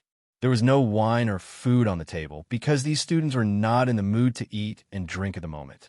All their thoughts were focused on gathering information. No chance. A student from Shandong Road smiled bitterly and shook his head. I think there's still no chance this time. Brother Jolin, why do you say that? The student sitting next to him had a slightly dark expression. It was Yang Wanli, the one who had met Fan Xian's eyes during the exam. He came from Chuanzhou and often made a living by the sea. He was very different from those gifted scholars who were born into nobility and spent the first half of their lives in the study hall. It could be seen that his mood was very relaxed. He picked up a pair of vinegar-soaked peanuts from the table and ate them. As he chewed, he said unclearly, Brother Jolin is a famous figure in Shandong Road, and his treatises are brilliant. A few days ago, after everyone read them, they were full of praise. As for me, I'm not good at this, and I'm not good at writing. Although I'm confident that I'll be able to make it to Muling County, I'm sure I won't be able to make it onto the list. Cheng Jolin came from Shandong Road, and this was his third time participating in the exam. He smiled bitterly and lowered his voice. Don't tell me you and I don't know these things. There are only so many candidates for each exam. The high-ranking officials in the court ask for a few, the palace decides on a few, and the Imperial College chooses a few. Outsiders like us may have some fame in our hometown, but what are we in the capital? Even if the court wanted to find a few talented people to serve as foils to shut the mouths of the scholars, there are plenty of famous scholars in the capital to choose from. How could it be us? The other scholar at the table had a lean face, and he did not seem to be a man of fortune. Perhaps he had drunk too much, and there was something in his chest that he could not release, so he spoke very boldly. He laughed coldly. Brother Jolin is correct. I think it would be best if there were no more imperial examinations in the future, so that you two would not have to waste so much money on travel expenses. What bullsh asterisk T exam? It's just the high-ranking officials in the court choosing their own dogs. Cheng Jolin's face darkened, and then he became slightly afraid. He advised, Brother Jichong, keep your voice down. If the secret agents of the Overwatch Council hear us, not only will our careers be ruined, I'm afraid even our lives will be in danger. Brother Jichong's surname was Ho, and he was also a strange man who did not like to walk the path of the rich and powerful. Although he had a bit of a reputation in the capital, and had always been as famous as his own way, because of his sharp tongue and personality, he had always been a little lonely. Hearing his friend's worried words, he could not help but laugh. Although the Overwatch Council is frightening, how could those secret agents look up to small fry like us? If they were really that powerful, why didn't they keep an eye on the cheating cases in the exam hall? Yang Wanli shook his head. Although the Overwatch Council has always had a bad reputation, when it comes to supervising officials, they are very useful. Ho Jichong waved his finger. How can there be an innocent official in the government? If we place our hopes on the Overwatch Council, isn't that asking a tiger for its skin? Yang Wanli retorted. Officials are also chosen from among the scholars. How can they all be bad people? I think, for a moment, he could not find any famous officials in the capital who were known for their innocence. He could not help but feel a little hesitant. After a while, his eyes suddenly brightened. I think Master Fan Xian of the Imperial College is a very good official. His two friends beside him naturally knew that Yang Wanli had been caught by Master Fan Jr. carrying something in his clothes. They could not help but make fun of him. So letting you finish the exam makes you a good official? That's a little too simple. The three of them joked for a while more, and as the wine went to their heads, they could not help but start cursing the abuses of the court in a low voice. They returned to what they had been talking about before.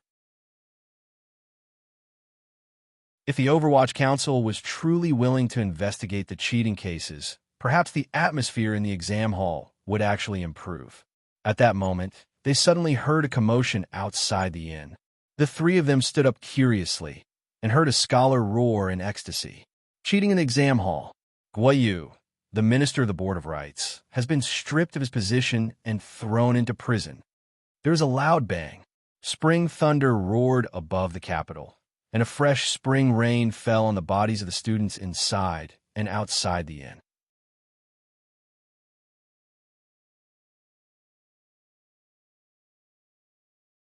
Chapter 166. Sparse raindrops fell around the inn, accompanied by the sound of spring thunder from time to time. However, those students seemed to be stunned, standing stupidly in the drizzle outside the inn. This alley was a gathering place for students from outside the Capitol on their way to the examination, so there were a lot of people here. After the previous shout, the crowd immediately fell into a strange silence. After a long time, some people finally came back to their senses and surrounded the student who had shouted before. After a long period of noise, it was as if an explosion had occurred. All of them were asking at once what had happened.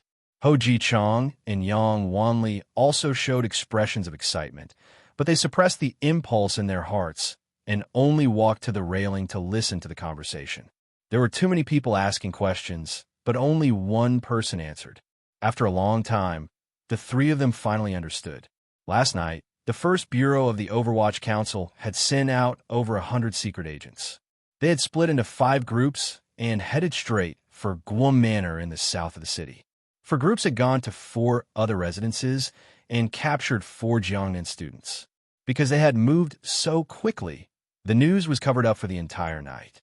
It was not until morning that the emperor announced lightly that he had already issued an edict ordering the Overwatch Council to investigate the examination hall fraud case. The court was immediately thrown into chaos. Only now did the officials know why Guiyu, the Minister of Rights, was not among the group. The only ones who were truly calm were the Prime Minister, the Minister of Revenue, and, of course, Chen Pingping of the Overwatch Council, who had yet to attend court. This time, the Overwatch Council had acted quickly and accurately, especially the group that had captured the 4 Jiangnan scholars. On the spot, they had found letters between them and other officials, and in Guam Manor, they had seized an astonishing amount of silver. According to the preliminary results of the investigation, the 4 Jiangnan scholars were all from powerful families, and 3 of them were salt merchants. This time, they had brought large amounts of gold and silver to the capital for the examinations, and after a lot of effort, they had finally found Minister Guo's tutelage. Guiyu had already entered the prison of the Overwatch Council, and the 4 Jiangnan scholars had become pitiful guests. Since yesterday, the 4th Bureau of the Overwatch Council had begun to order the Jiangnan branch to arrest them in order to make sure the case was irrefutable. Because these 4 Jiangnan scholars had nominally bribed the chief official of the spring examination, Minister Guo, in reality, most of the money had been sent to the Eastern Palace. Thus, the final background of this case was the Crown Prince. Of course, the students knew nothing about these details. They only knew that they were cursing Minister Guo in the rain, not even sparing the poor minister Guo's mother and son. It seemed that His Majesty was determined to thoroughly investigate the exam hall fraud case. Other than the Ministry of Rights, there were at least a dozen other officials who had been suspended from their duties pending investigation. According to rumors in the Jianghu, the reason why the investigation had been so quick and accurate was all because of a blacklist. On that list were the names of the scholars who had colluded with the court officials during the spring examination. The Overwatch Council had used the scholars to make their own deductions, and the results were excellent. Somewhat shocked, Ho Ji-chong walked back to the table from the railing. He raised a wine cup and poured it down his throat. Seemingly unaware of the spiciness of the wine, he said absent-mindedly, "I didn't expect this. I really didn't expect this." Didn't expect what? Yang Wanli and Cheng Jialin had not yet recovered from the shocking news, and they asked without thinking. Ho Ji-chong laughed and slapped the table heavily. "I didn't expect the Overwatch Council to act so accurately and so ruthlessly, to be able to get their hands on a list that could put the nobles of the court to death." He picked up the wine pot and filled the cups of his 2 friends. He raised his cup in invitation and said excitedly, "Come, let's drink to the Overwatch Council. Cheers!" Yang Wanli and Yang Wanli didn't say anything else. They raised their cups in excitement. At that moment, the inn was filled with excited young scholars, inviting people to drink to their heart's content. The kingdom of Qing had been corrupt for a long time. Although everyone knew that it was impossible to completely change the situation by simply catching a minister of rights, as the saying goes, a journey of 10,000 miles begins with a single step. As long as His Majesty had discovered a problem and was willing to solve it, these young, energetic, and perhaps even naive scholars all believed that the future of the kingdom of Qing would become better. After a long time, the drunkenness slowly crept into his chest. Yang Wanli's eyes were glazed over, and he laughed somewhat foolishly. How satisfying, even if I don't pass this time, to be able to witness such a shocking event. It could be considered satisfying. Cheng Jialan drank less, and he was also the most sober. He had always been passionate about his career, and he hesitantly asked, since the exam hall fraud case has been uncovered, then, will there be a retake of the exam this time? There won't be. On the contrary, after drinking a few pots of wine, Ho Jichang's thin face appeared calm, and his eyes became very clear. This is only a warning from His Majesty, and there are precedents. 12 years ago, when the world was first settled, there was also an incident in the exam. That year, 14 officials of the Board of Rights were executed, but the results of the exam were still announced as usual. Only those students who had relations with the officials were removed, and those who came later took their places. Then, doesn't that mean we have a chance? Yang Wanli laughed foolishly. With his pure nature, he thought of the problem very simply. There are only so many places in the top 3. Once those who took the dishonest path are removed, our chances will be much better. Ho Jichang laughed coldly. If it weren't for the fact that there were even more noble people involved, Minister Gua, who was only a minister, would not dare to tamper with the nation's grand ceremony. Those nobles would probably want to protect even more students, but they only removed 4 salt merchants' sons. What good would that do for the bigger picture? The other 2 thought to themselves that it was indeed so, and they couldn't help but feel a little sad. After a while, Yang Wanli suddenly slapped the table and laughed. No matter what, this is still something to be happy about. Last year, the most sensational thing in the capital was that speech, which forced the eldest princess to return to Xinjiang. This year, the most sensational thing is probably this blacklist, which actually overthrew a minister of the court. Cheng Jialan looked worried. Let's wait until the top 3 are out tomorrow, he said. Ho Jichang and Yang Wanli knew his temperament, and that he still had some illusions about this year's imperial examinations. They smiled and ignored him. I have to go pull that kid Shi Chanli out of bed and tell him the good news. Yang Wanli laughed. Remember to have him buy some food. Beautiful, very beautiful. Fan Xian lightly flicked the paper that Wang Qinian had brought over. He was in a great mood. Wan'er sat next to him and said with some worry, "Aren't you worried that the crown prince will find out that you were the one who exposed the cheating?" Today, Fan Xian, who had been severely reprimanded by his father, was, for the first time, grounded. He could only obediently stay in the manor. He knew that what he had done was indeed somewhat absurd. Of course, if he hadn't received news from the council beforehand that the emperor was planning to make an example of him this year, Fan Xian would not have dared to become this tainted witness and make an enemy of the entire court. In truth, the list of names was not much of a secret. Fan Xian had a few slips of paper in his hands, and all the advisors had a few slips of paper in their hands. Just by looking at this kind of open and above-board cheating, one could tell that the Qing bureaucracy had long since become accustomed to it. It was precisely because of this that the Overwatch Council's investigation, this time, was unexpected. For a moment, no one would suspect Fan Xian's head first. Hearing his wife's question, a strange expression appeared on Fan Xian's face. He said, "Your crown prince is too daring, and his methods are terrible. The entire court is also a group of daring idiots. Cheating in the spring examinations is a big deal, and yet it has been made known to the whole world. Even if I didn't report it, if His Majesty wanted to investigate, would they still be able to hide it? Warner crawled out of bed and looked at his face calmly. Husband, don't take such risks in the future. There is no wall in this world that can withstand the wind. If people find out that you had something to do with this, what will you do in the future? What will I do? Cold. Fan Xian made another witty remark that his wife did not understand. He smiled and said, so what if they find out? Warner sighed. She thought that her husband was well-educated and well-mannered. He looked calmly outside, but no one could predict when he would do something so crazy. Fan Xian knew that his wife was worried about him. He quietly said, the key to this matter is still in the palace. What is the imperial examination? It is a way for His Majesty to gather talents for himself. In the previous dynasty, there was an emperor who laughed during the imperial examination and said that all the heroes of the world had fallen into his net. His Majesty can tolerate the officials of the court using the imperial examination places to exchange for wealth, but he cannot tolerate all the places being used for ill-gotten gains.